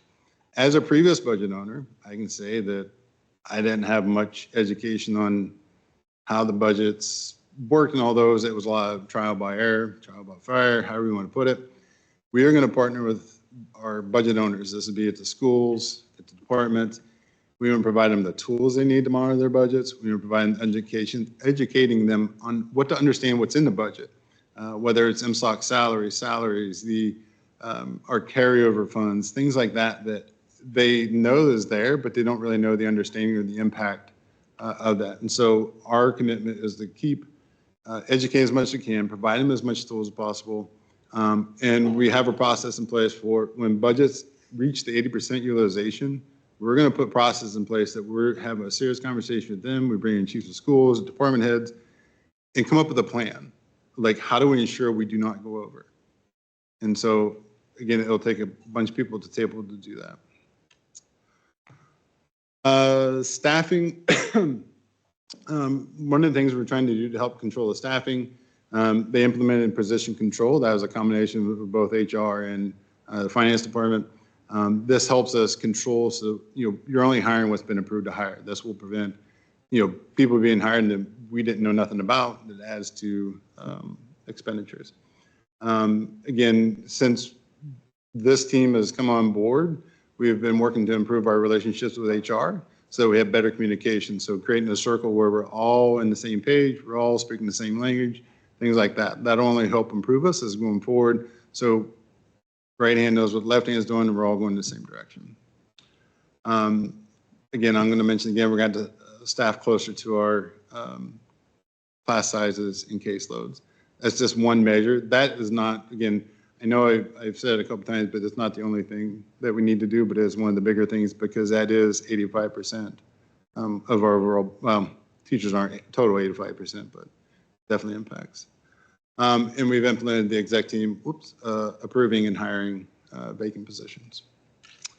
And the last slide on this, we've, again, new financial leadership team. Once I got in there in January, I kind of stated when the rest of the folks have been in there, we're moving the responsibility section that down to the budget team. And so we'll be heavily more invested into that. And then we're doing that physical review by the outside experts. So, and I forgot to put a slide for discussion and questions. Before I turn it over to the board, I'll just close by saying I'm sending a letter to the whole community. It's going to go out imminently, I think. One of the things, the images that I tried to draw upon is that picture of a family sitting at a dining table and talking about how you're going to make ends meet. so many families struggle month to month with paying their bills. And this is kind of us as a district sitting at the dining table together, talking about how we're going to make ends meet. We're doing amazing things for our kids. We have some of the most incredible programs. We have the best teachers. I mean, Bellevue is thriving in so many ways. And we have a lot of money going out, and in some cases more than we have coming in. So we just have to sit down together, and everybody has to talk about how we're going to reduce spending so that we can live within our means. And so that's kind of the picture that I'm hoping people have in their mind, because we can continue to do great things. We just have to make sure that we're living within our means.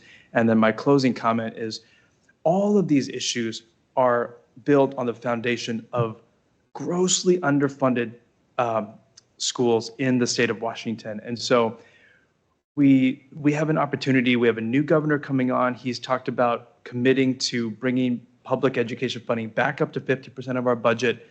We have to fight for adequate funding for schools, because just like I talked about in some of these slides before, a lot of this problem is that we have all of these things that we're asked to spend that we do not get funding for from the state. And so when you have that as a foundation, that is a very rocky place for us to be.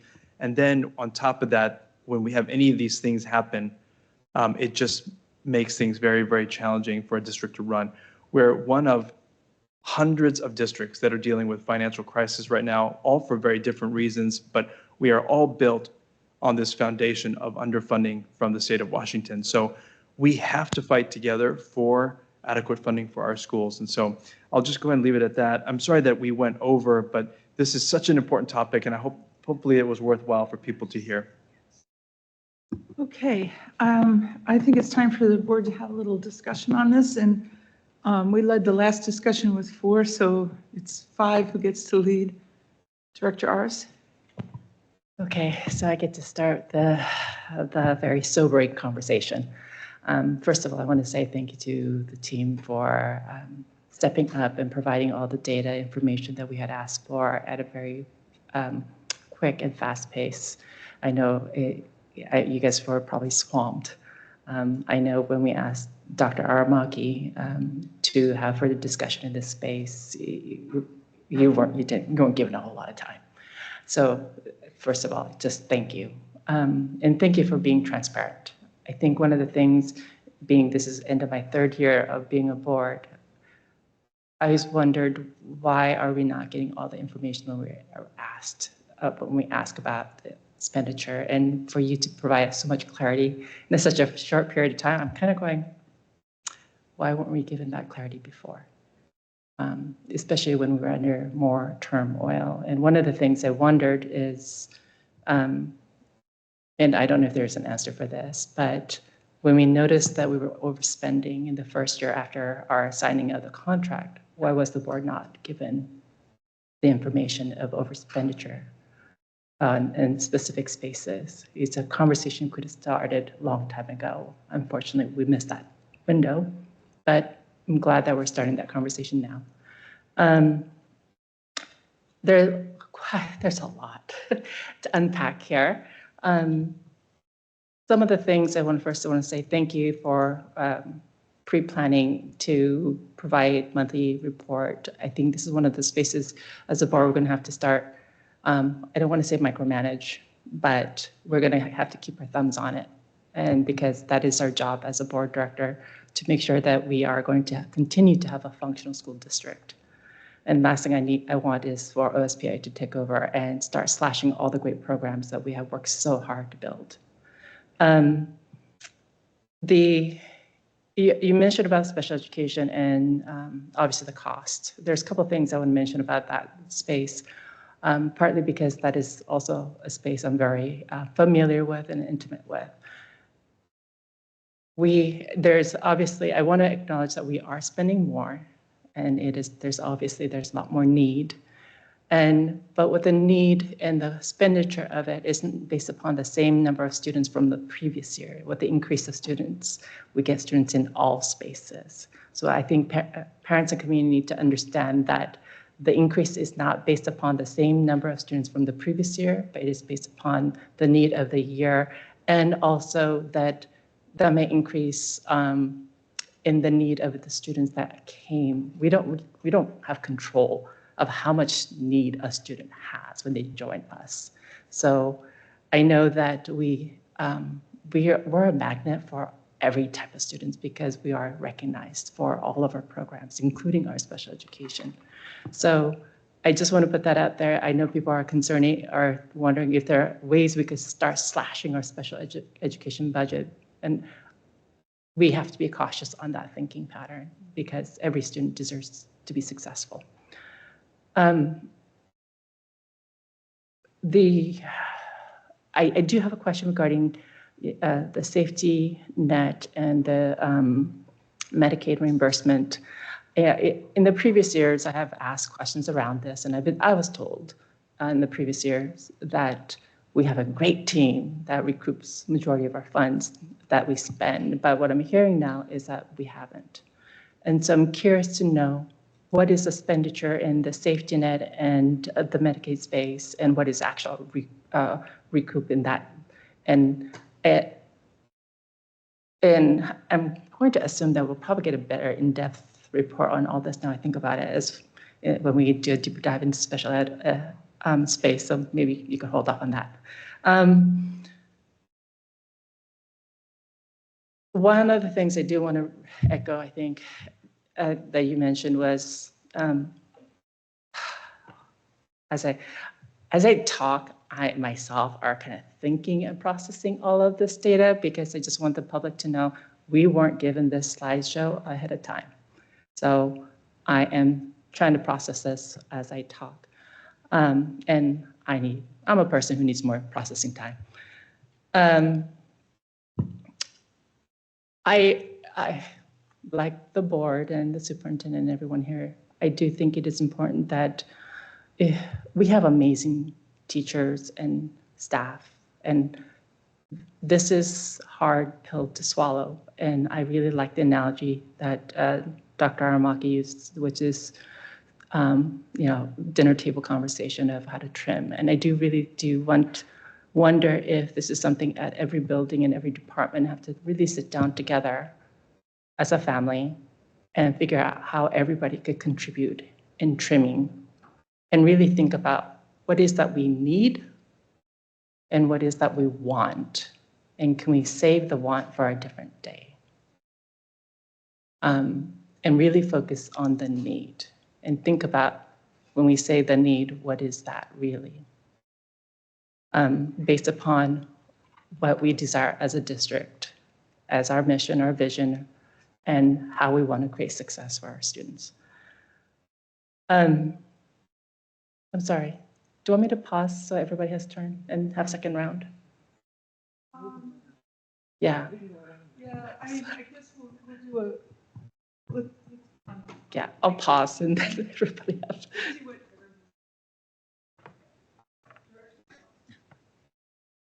Yep.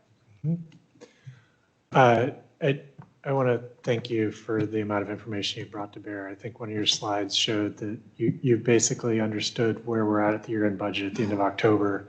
We're sitting here 2 weeks later having a very frank conversation about not just where that budget leaves us, but also the solutions. And that is lightning speed. And I know you guys have been working really hard to get that together. Just for full transparency, the board has known the broad outlines of this for about a week. So we got an update. We've been working in partnership with Dr. Aramaki and others to think about messaging and understanding where we're at. And these are our initial reactions. There might be some course corrections as the year goes along. I'm going to start with one of my most recent thoughts here is right now our budget savings goals feel like a very top-down process. And we just heard about the SIP process for improvements and how there are these bottom-up ideas and strategies and that those are really valuable. And I want to make sure that we do provide some space for those opportunities for our staff to help bring forward ideas. I think that these are the broad goals, but how we get there might be slightly different in the future. I also want to reflect on a comment. I don't think my role as a board director is to micromanage any of this. Ultimately, I feel that I'm here to support Dr. Aramaki and the executive staff in understanding where the challenges are, advocating for funding from the state and local partners, and making sure that we've got the tools to do good oversight.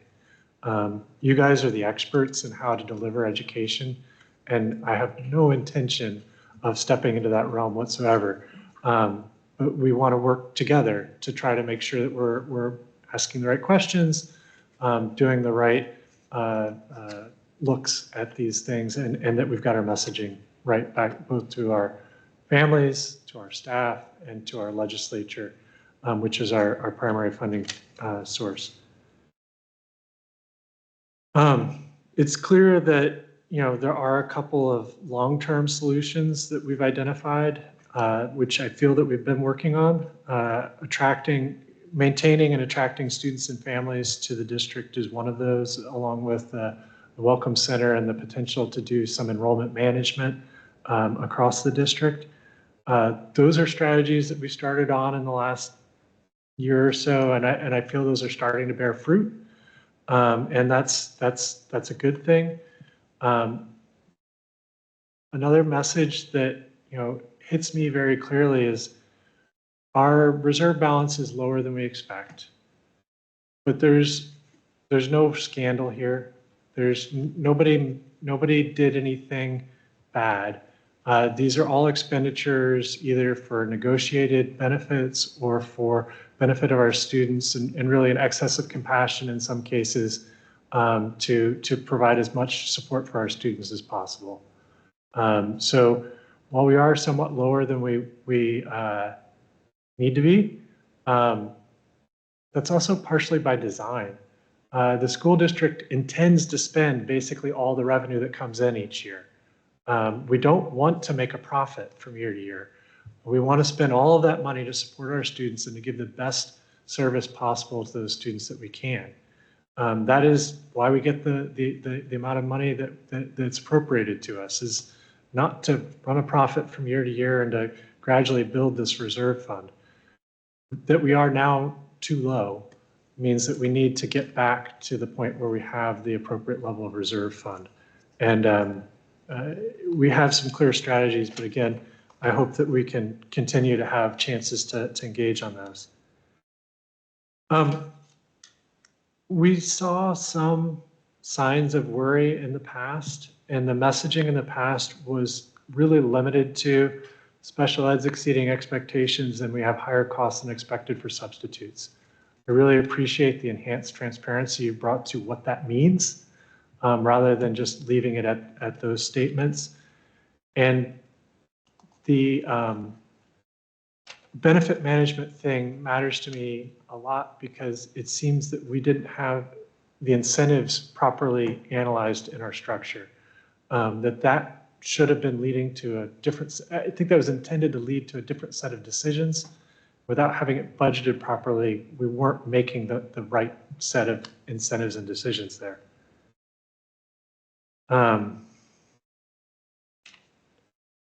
One of the things that I want us to think about considering in the future is kind of showing us what the worst case or the high risk budget looks like. I feel that a lot of this, we kind of talk about risks and here's one number. I know when we did consolidation studies and things like that, there was some looking like, hey, here's a worst case scenario, here's a best case scenario. It may be helpful for us to be able to understand where those risks are so we can try to manage some of those risks.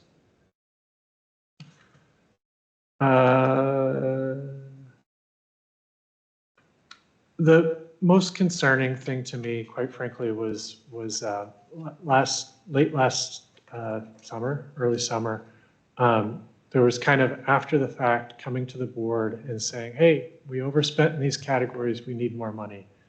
That struck me at the time as somewhat backwards, that we should have anticipated that the overspend was coming before it happened rather than after it was happening. And it also suggested to me that we didn't have some of the checks in place to slow or stop that spending before we hit that level. So I really appreciate hearing about the 80% notification. That's how my office works. I'm a budget manager. I get an email and I hit 80%. I get another one that comes in bright red and I hit 90%. That doesn't mean you're doing something wrong. Sometimes that means you're on the right track, but it invites you to ask those questions. Why am I here? Is this too early? Is there a reason why I'm at this? What do I need to do? And I think that that's great that we're empowering those budget managers to help partner with the district to get to the right place.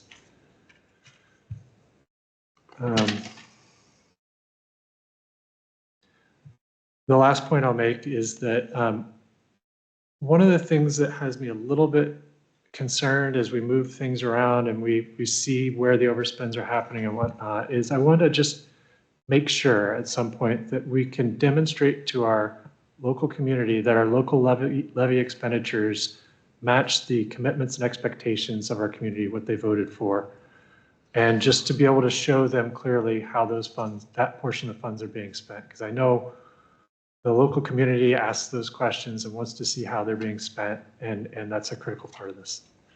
So I'll pause there. Thanks. Okay, it's my turn. And I just want to acknowledge to everyone that I know that the cuts that are going to be difficult. It's going to impact all of us and it's not going to be easy. Thinking about this as a board member, I'm thinking we're elected for budget oversight, but we delegate most of it to the superintendent and staff, but we're still there according to the things that we're responsible for to monitor and provide some oversight. And so of course that made me puzzled, like why couldn't I understand this before a week ago? Why did I not know that we had a negative fund balance at June, apparently in June. So we have a couple of tools when we receive we get some training on this at WASDA, but it's kind of bits and pieces and you sort of have to put it all together. But we do have some tools and I've been interested in this area for quite a while. And one of the things we do as a board is we give, once a year we update budget guidelines and we say, most recently we've said, let's keep whatever necessary cuts we have to make as far from the actual students as we possibly can. And we also talked a bit, I think, about innovation. So that's a document that we put together. Another tool, the tools that we most directly have for this kind of situation that would help us monitor and provide oversight to this situation. We have the state auditors that come in and once a year, and I'm always very grateful to them. But we've always, for a long time, we had a very tight ship, not very many findings or problems or anything.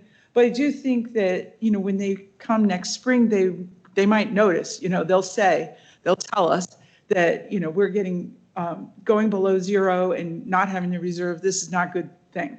But I wouldn't want to wait till next spring to find that out. So what's my other tool?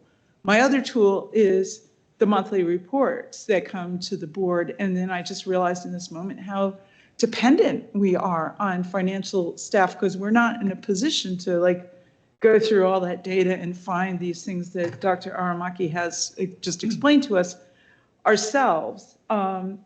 And so I'm really encouraged by hearing you talk about all the things that you're going to put in place and the new charts you're going to show us and so forth, because I think for a long time, the monthly reports were sort of seen as kind of maybe that's nice to have, we'll get around to it kind of thing. Turns out it's in the Washington Administrative Code that we need to have those every month. But it sounds like you're prepared to do more than just the minimum, give us something that we can really digest and understand. So I really am taking this, let's work it as a team and solve this problem. I will say, when I started looking at it, I was like, how did I not know? And I saw that on September 5th, I received a monthly report that covered June that said, in June, the ending fund balance dipped to a negative status due to a lower cumulative level of revenue for the year versus the cumulative level of revenue the district would receive if evenly distributed. The difference is approximately 8 million. But then it goes on to say it's the result of 2 months of lower revenue, May and June, and it returned to a positive position by the end of July. And then another paragraph goes on to explain that there may have been some overspending in special ed insurance and utilities. So reading that did not like raise red flags for me. So what I'm, hoping, and it sounds like we're going to do, is that when there's a red flag, you'll raise it, and then we'll all be able to work together on finding some kind of solution. So thank you for that, and I'm going to pass it to Director Rogan. I just want to acknowledge the appreciation for the quick turnaround and information for us. Wow. Certainly you provided, as you can hear from so many of us, such a level of detail that we haven't really had. So thank you for that. It's amazing how much you were able to do in such little time.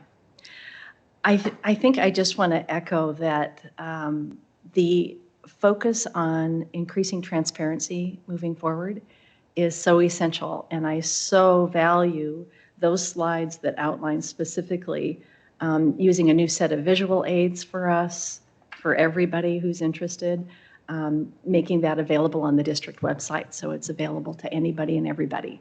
I think that's so critical. We don't want to lose trust or faith in our community's belief in that we're trying to do the very best we can for our students and our staff. I also really value that focus on financial study sessions. As so many have mentioned, I think it's critical for us to be able to support as well as we can. It's really important that we make decisions based on the information that's current and timely. I do feel like there's just this great opportunity. Oftentimes some of the greatest heartaches, there's amazing learning. And in this situation, I feel like there's a great opportunity for increased collaboration, increased understanding about what transparency looks like, sounds like in BSD, and a real opportunity for deep learning and reflection about decision making. I really appreciate that comment about the budget owners training and support. I know that's always been there to a degree, but I don't think it's to the level that you folks are just going to ratchet it up to. So really appreciate that proactive nature that you're leaning into this with. We have a lot of work to do. We're going to roll up our shirt sleeves. We'll be a part of the team and do whatever we can to help you be successful so you can help all of us be successful. So thank you.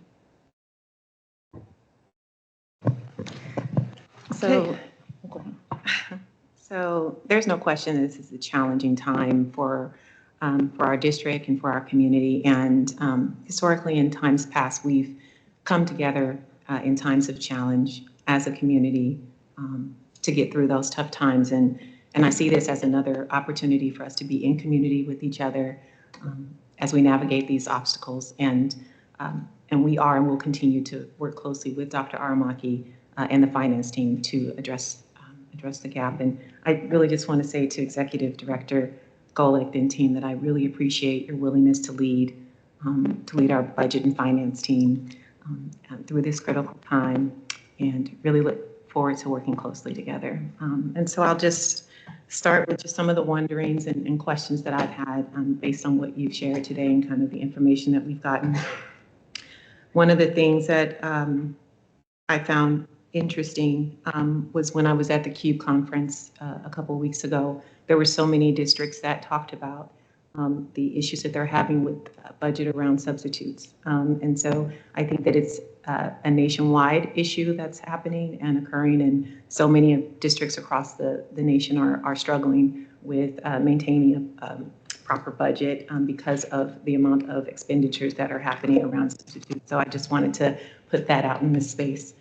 And then the other thing that I'm wondering about, we heard a lot about the SIPs today and the equity imperatives and the sustainability goals. And I'm just wondering how those will be impacted I know that the building staff will have to cut 30% of their building budgets.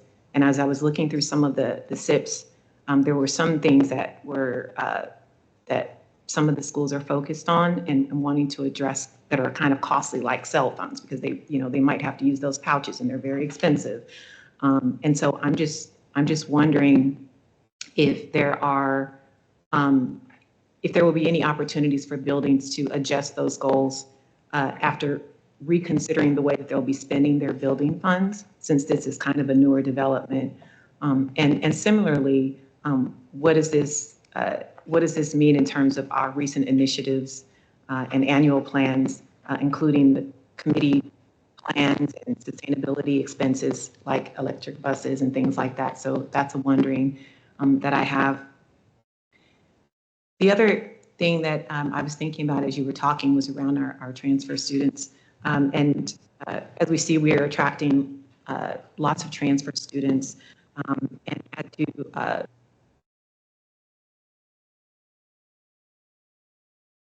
it says I'm talking too much, apparently. I'll use that one. Okay, thank you. So yeah, we're attracting more students. We had to increase the staff in order to accommodate those students. And I'm just wondering if we're continuing on that trend and we continue to attract transfer students and we have a hiring freeze, I'm just wondering what that looks like and just wanting to make sure that we're being thoughtful and thinking through what that means.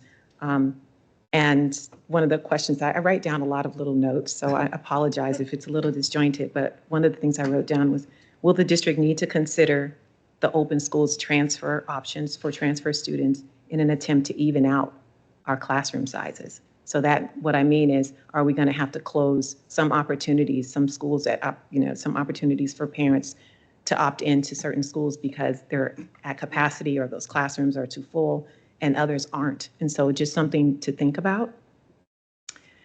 One of the issues that other districts have struggled with in terms of recently, in terms of the significant budget constraints that they're going through right now, were around contracts and having to pay more for the services than originally budgeted. And I just want to know that we have measures in place to prevent our district from falling into that kind of trouble as we're creating new district contracts. So that was just something I wanted to make sure that we're thinking about. And then the last thing is around our furloughed staff that have to experience furlough, and just wondering if they'll be eligible to receive unemployment, and will that information be communicated to those individuals who are going to be impacted by furloughs? So those are just some of the preliminary thoughts that I had. Thank you. Okay, so that's everybody had a turn to speak. I am aware that we're going way over. We were already supposed to be on to the next thing. However, this is like incredibly important. So yeah, let's everybody, if you have something more to say, let's just do raise hand and let's just do like 2 minutes at most. So does anybody have more that they would like to say? Okay, all right. Yeah, I appreciate that we're creating more opportunities to talk and share, because it is the backbone of our education. We can't run without finance. And I think it is important that we share as much as we can at this point. I wanted to piggyback on the concern around the SIP plan. And I know that it's scheduled for us to vote on and passing the SIP plans that has been presented to us in December, the first meeting in December. I wonder if there is a way we could give a little bit of grace of if there is adjustment that they need to make based upon their plan versus the cost, versus knowing that there's a reduction that is being asked at every building. And so I don't know what that grace should look like. I'm going to leave it to Dr. Armaki, but make sure that at least I'm speaking for myself as a board director, that I want to make sure that with challenging times means we have to be more flexible. So just a thought to put out there. I don't know if it means we need to vote on it as is, with the caveat of acknowledging that there will be maybe objectives we need to change a bit, and so forth. I think it's important that I want to go back to the word micromanage. I did use it earlier. I don't mean that I want to micromanage. That's not what I think. I'm asking all of us to micromanage ourselves. I think we all need to kind of take a step and look at how can we all contribute to do better and more. And watch, when you mentioned 80% alert, I was thinking about, I set alert for myself, so I get an email when our credit card goes beyond a certain amount of expenditure, and it's a low, so I get a lot of emails.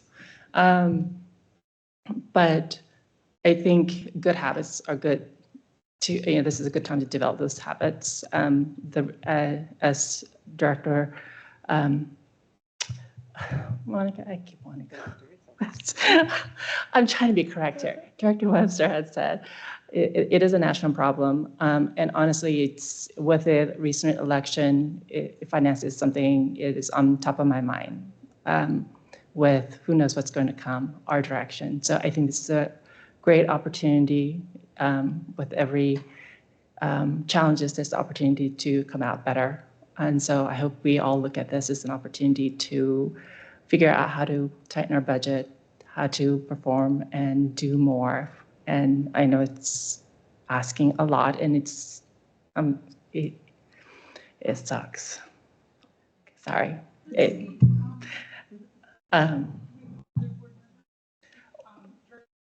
Director Block?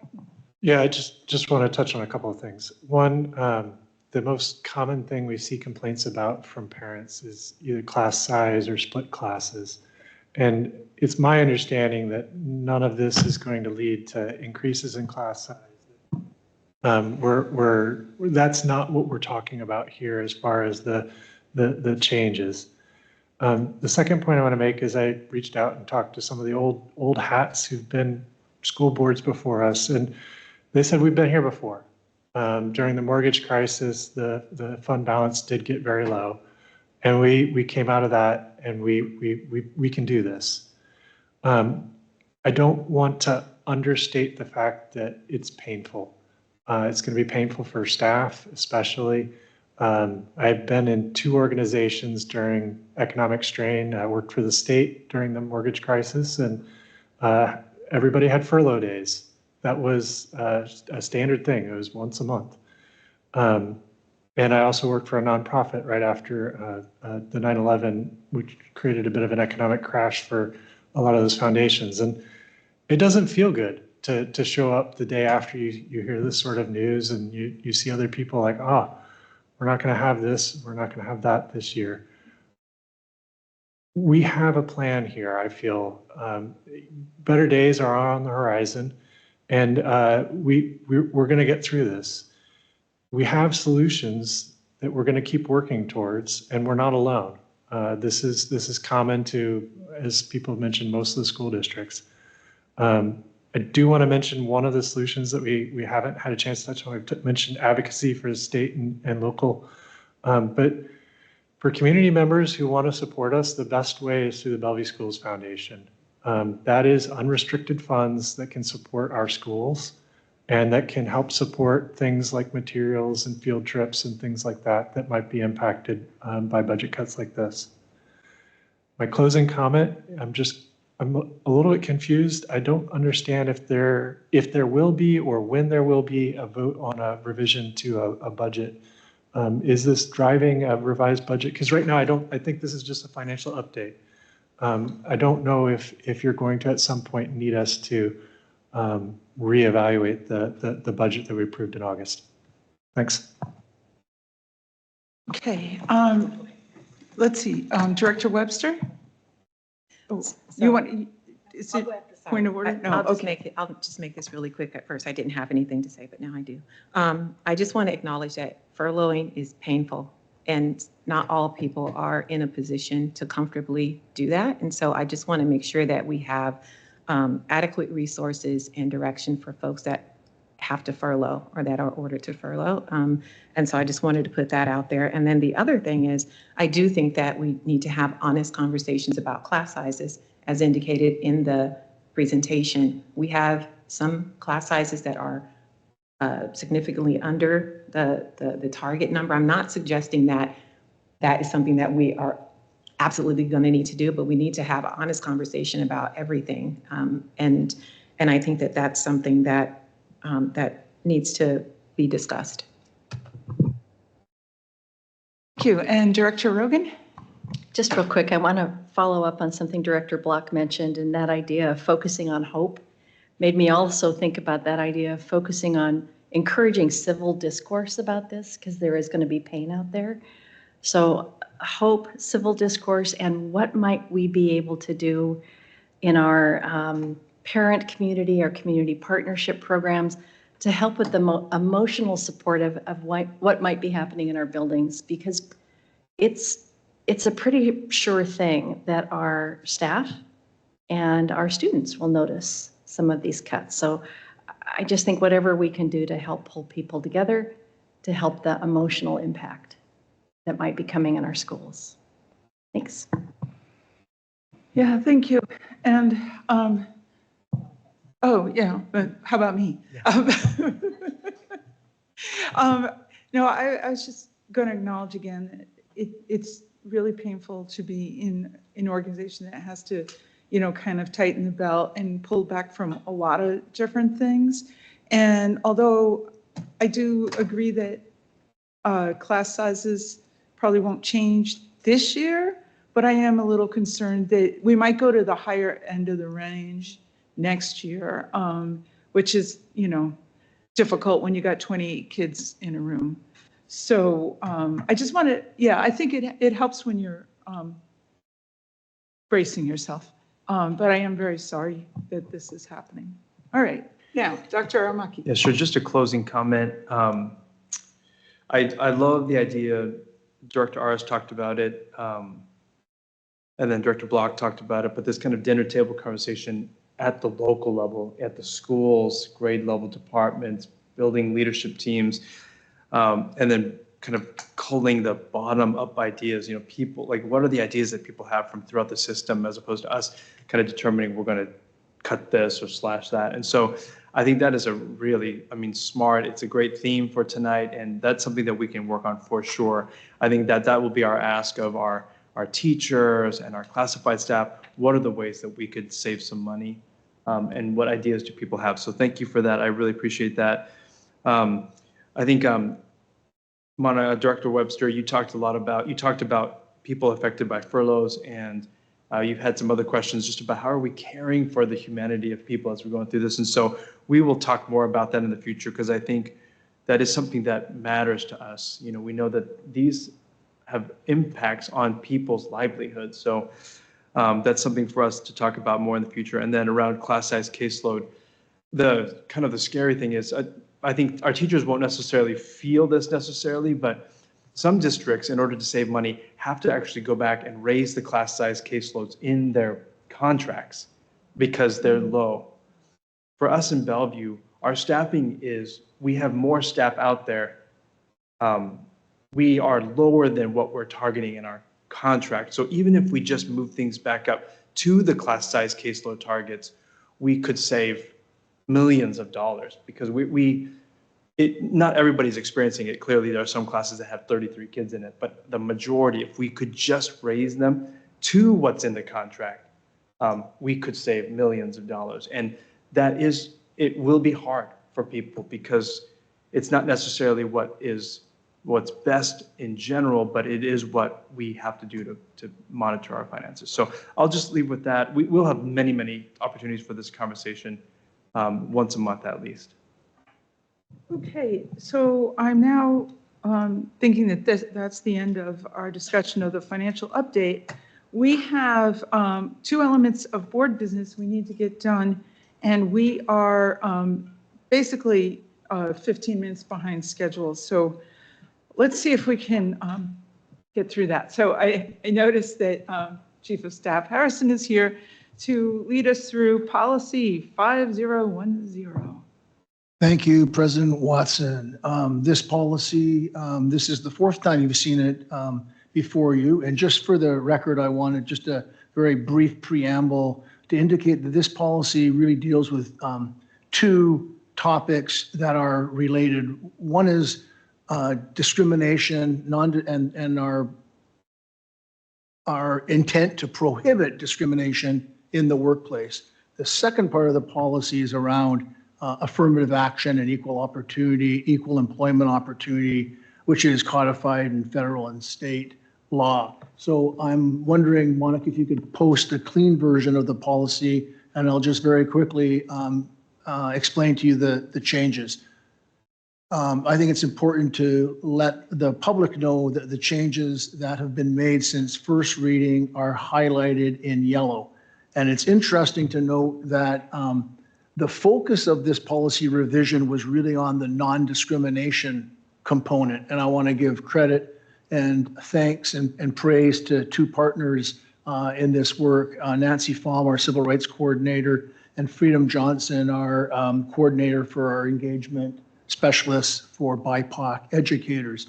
And Freedom convened a team of diverse staff of color to work with me and bring their lived experiences into these policy revisions. Interesting, in first reading, you were very, very supportive of that work and didn't have much feedback in that realm. Your feedback came in the realm of the affirmative action piece. So what's highlighted in yellow are the changes since first reading. There was some discussion around benefits and making sure that individuals with disabilities who are looking for employment and get employment, that that benefits or the cost of benefits are not a prohibiting factor. There was concern about the word fringe, but the word fringe benefits has a legal meaning, so we added including all benefits, including fringe benefits. The other change really had to do with when folks with disabilities are potentially looking at positions that they are able to apply for those positions, and that we make sure that we don't prohibit through job postings or whatever folks from applying for positions. So there's one word change from what you saw on Monday. You may remember that the word in fact was prohibited, and one of you suggested that and discouraged is a better word. I agree, and we made that change.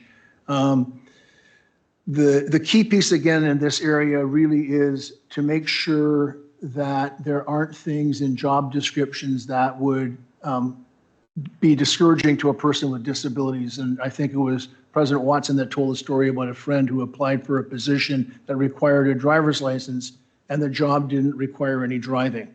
So what we've done to mitigate that is to require us to look at our job, our positions, our job descriptions, and make sure there aren't any unnecessary position requirements like the one that that President Watson told us about. And then the highlight in yellow at the bottom, compliance officer, that's always been state law that we have a staff member serving as a compliance officer. It was in the former procedure, it wasn't in the policy. We added it to the policy, but somehow it got missed in the first reading version that you saw. So those are the changes, and I am seeking and recommending your approval of revised policy 5010 as presented. I think the best thing to do would be to have the motion and then the discussion. So would somebody like to make a motion about approving this policy? Motion to approve policy number 5010.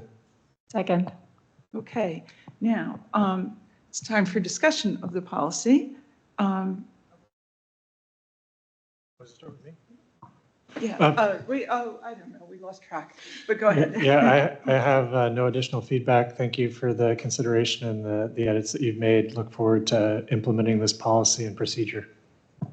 Okay, I'm going to pass. I'm happy now. All right. Director Hogan. Thank you. I have no comments. Thank you. I also don't have any additional comments. Thank you. I just want to say for the record, thank you to the staff who stepped up to work on this. And I think it's always good to reflect to see how we could improve and create a safer environment. And so I appreciate all the work that's been put into this. Thanks. I lost focus for a second because I was contemplating how to tell the friend, the one that we've been talking about, that we've been using her here at the school board. Anyway, with that said, let's say all those in favor of this motion, please say aye. Aye. And I don't think there's room for anyone opposing. So. Yeah, and I just want to thank you. I appreciate that. And I appreciate Director Block raising the procedure for folks interested. There's an accompanying procedure that the team actually made more substantial revision. Really proud of that work. So I'd encourage folks to look at procedure 5010P. Okay. All right. So in the interest of time, we'll go on to item 6.2, preliminary interest in 2025 offices and liaison. And we had a nice chart. Monica, can you, there we go. That, if you can make that a little bit bigger, that would be fantastic. Yeah, so this chart, every year at this meeting, the board's provided with an opportunity to think about and discuss positions that they may be interested in. And the document outlines those positions that in your annual organizational meeting where you elect folks to. So if you could just scroll down, you will see the first piece is the officer positions of president and vice president, the position of legislative representative to WASDA, the board representatives to the Disciplinary Appeals Council, and then your various liaisons. And those organizations are listed, the ones that we've traditionally, where you've traditionally had a representative or a liaison to. And then the chart is kind of nice because it lists the number of terms that current positions have served. And it's interesting that none of you are in your second term. You're all in your first term. Further, I would say you may recall that last year with the appointment of Director Rogan, your decision to appoint people to these positions, you did your elections, but to the liaison positions, you waited until March to do that of last year. So you had a great conversation. You expressed your interest on Monday. Really, the idea here is to be thinking ahead to next board meeting when you will elect representatives and positions. And then the final thing that I'll say is there is a recommendation to add one more liaisonship, and that's to have a liaison to the various cities that are represented in the Bellevue School District. And if you were to do that, that would require a motion and a majority vote of the board on at the next board meeting. So I'll stop there, and if there's any other questions or thoughts, would be happy to hear them.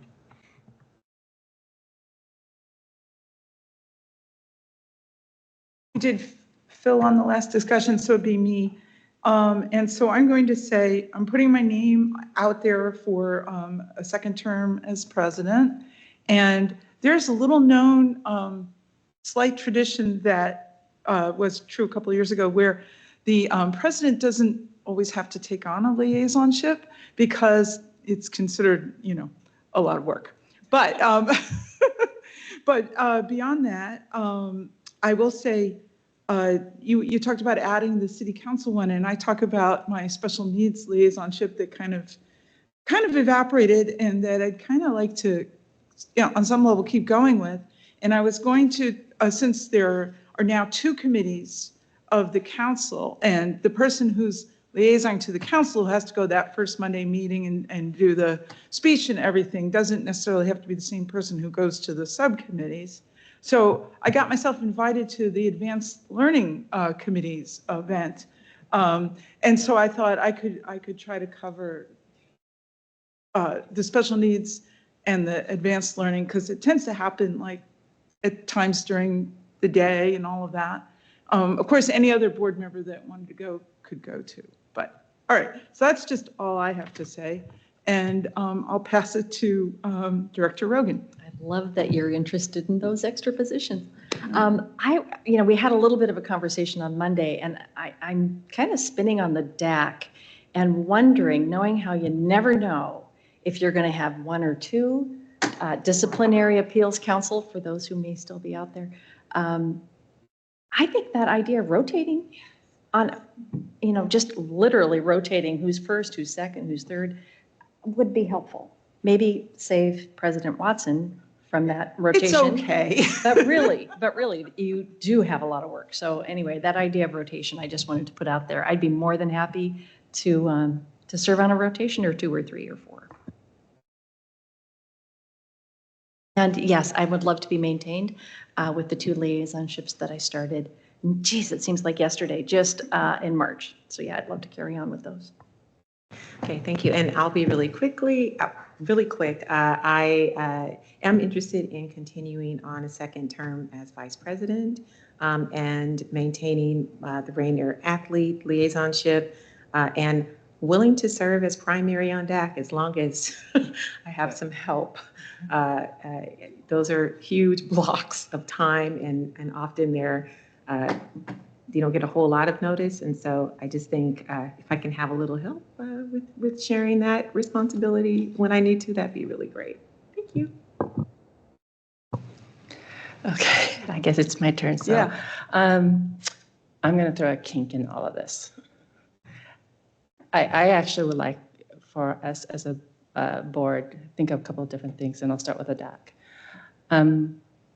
I think going through that process and sitting on a session for DAC is important for all of us as the board directors because he forces us to see things a little bit differently because these are the students who are struggling in our system.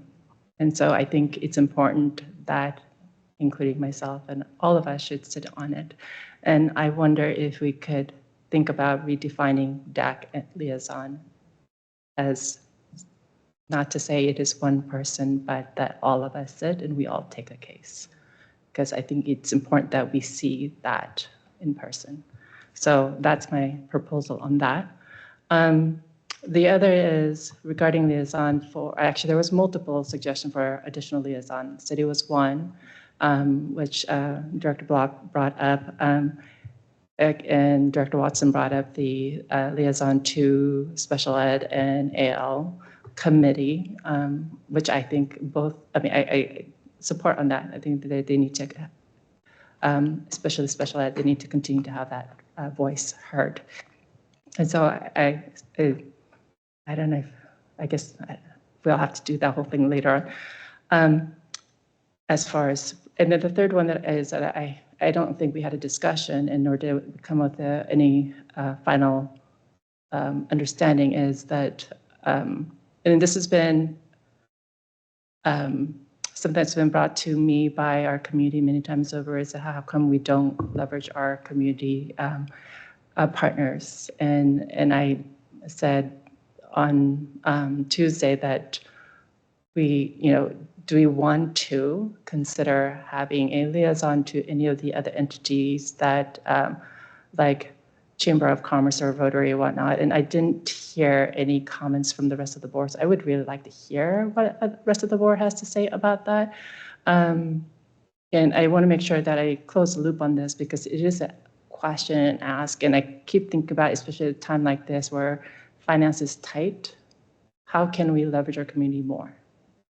And how do we build, in our position, more relationships so that we could create that opportunity where we could reduce some of the costs through partnerships, as well as internship opportunities for our students. And so I would love to hear feedback from the rest of the board. Is this something we want to take up and take on? I'm willing to, since I'm suggesting it, if it's a time concern, I'm willing to step into that position and do that as the first person. Regarding the liaison position to the city, I do want to ask Director Block on this because when we think of the city and Director Block has made it very clear there's more than one city in our district. We got Bellevue, we got Medina, we got Clyde Hill, Anatai, and Redmond as well. It's a lot of cities. And so what is the end goal in having a liaison with them? Because when I engaged in this conversation about building a relationship with the cities, and the council was, for the last several years, it's to build a long-term relationship where there is a constant conversation between district and the cities, so the left hand knows what the right hand is doing, and that we are using resources well. That was my intent in engagement with the cities. I'm curious to know what your thoughts are around liaison and what is the purpose in being a liaison to the districts, to the cities. One of the things I did do is do a little bit of research to see what are the other school districts are doing. And Lake Washington, they have different models for each city based upon the city council ask. But the one I was told that works really well for them is with the city of Kirkland, where they have 2 board directors and 3 city council come together with the city manager and the superintendent, and the meeting is always led by them, by city manager and the superintendent, because and where the city council and the board gets to weigh in a bit. And it's been the most effective as making sure that they cover possible holes, and on both sides are very much appreciated. So I just want to pass that, the research I did on, but I'm curious to know, obviously I've been having these conversations for a while and trying to bridge that gap, and I'm willing to move forward in the liaison position if it's better than my thinking. So curious to hear what you have to say. And the other thing is the word liaison and what we do for each position, it's not really defined well. And so everybody kind of jumps in and do what we think we're supposed to do. And so I wonder at some point whether or not we need to better define and how to better hand off from one person to the other.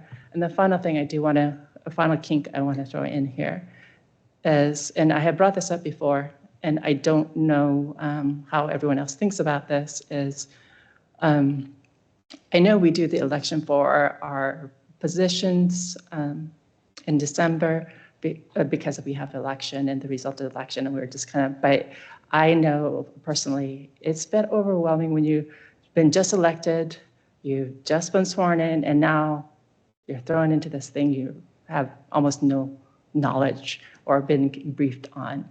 And I did a little bit of research on what does other districts do, and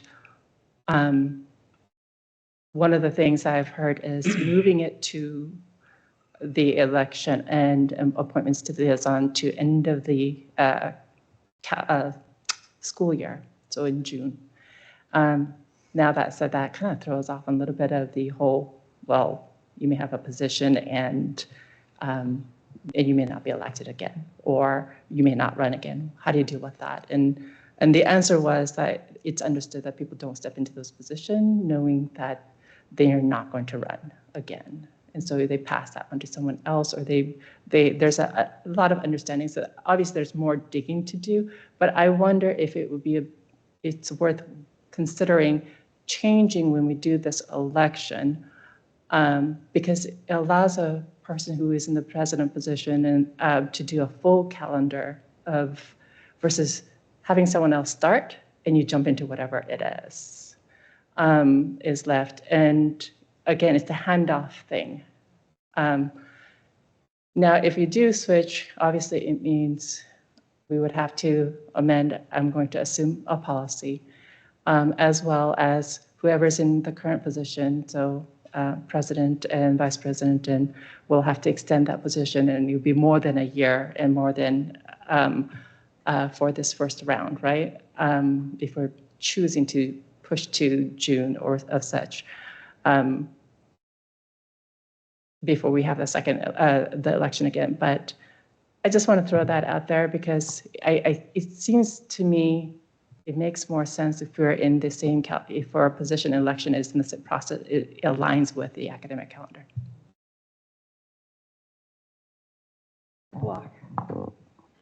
Yeah, there was a lot there. This is why public meetings happen. We don't get to talk about these things on the side. So it's good to hear some of the ideas and discussion being put out there. So I will just briefly describe the vision for the proposal for a liaison to the cities that we're associated with. It's really to create a consistent relationship with those cities at a city council to school board level, and to bring along the district staff where appropriate. I know district staff have relationships with some of their colleagues at the city level. And sometimes there are barriers that the district staff can't work through that maybe having engagement from the board and the council can help resolve those. And so that's part of the intent. The other part is that the school districts and their associated cities have typically operated, kind of almost fully independently on a financial basis in the past. And we really are working on a lot of the same things. And there are opportunities for us to coordinate and collaborate a little bit more on those, just transportation around our schools, safety issues with youth in our communities and issues like that. And we've seen that several of our neighboring districts like Mercer Island, Seattle, Issaquah have established strong relationships that have led to programs that benefit the students and families. And so that's part of the goal here. Improved communication, improved collaboration, making the connections and facilitating connections where possible with district staff. So that's the vision. As far as my interest, I want to continue working with Bellevue Schools Foundation. I would like to propose being the initial person, and I definitely anticipate that there'll be growth and changes in what the relationship with the cities is, but I think that that's an important relationship for us to start focusing on and building. And regarding the DAC, just briefly, my vision for that is that the person who's assigned essentially helps delegate out those roles. And there needs to be a single point of contact, but that maybe that person can help, track who's done it, who hasn't. I know personally, there's sometimes when I'll be like, yeah, I'll do that. And other times I'll be like, please pass that to the next person because I've got 18 things due that week and I just can't make it happen. Just very briefly, President Watson, if I may, on that point, that's a really good point, because to do anything other than the policy requires that you appoint a representative and one or more alternates. So to do anything other than that would require a change to the policy 3241. So what you're suggesting, Director Block and Vice President Webster, would work. I think what you're really saying is let's share the load in this responsibility. And then to Director Ars's suggestion of kind of an overarching liaison for community partners. I think you used the term about leveraging those partnerships. I just want to let people know my understanding of the reason why the organizations that you've traditionally elected liaisons to are those organizations where the scope of the work is relatively extensive in the district. Every one of those organizations has assigned formalized memorandum of understanding with us. In addition to those groups listed, there's approximately 40 partnerships we have with nonprofit organizations in the city, 40. What I can tell you is every one of them has a staff liaison, but there are a lot of organizations. I appreciate the sentiment, but I'm just thinking about kind of the practicality of that. But so if it helps in the deliberations, I just wanted you all to know that there's approximately 40 of them, and we have agreements to do certain things with those organizations. And each one of those organizations does have a staff liaison that's connected with them. Thank you. I think, although there's more I could add, I think we kind of need to be done. We are 25 minutes behind schedule, and we have a study session coming. So I think we need to forego the director discussion as time permits. And we need to just go into our break and have it as short as possible and try to get over for the study session in about 5 minutes if we can do it. All right, thank you.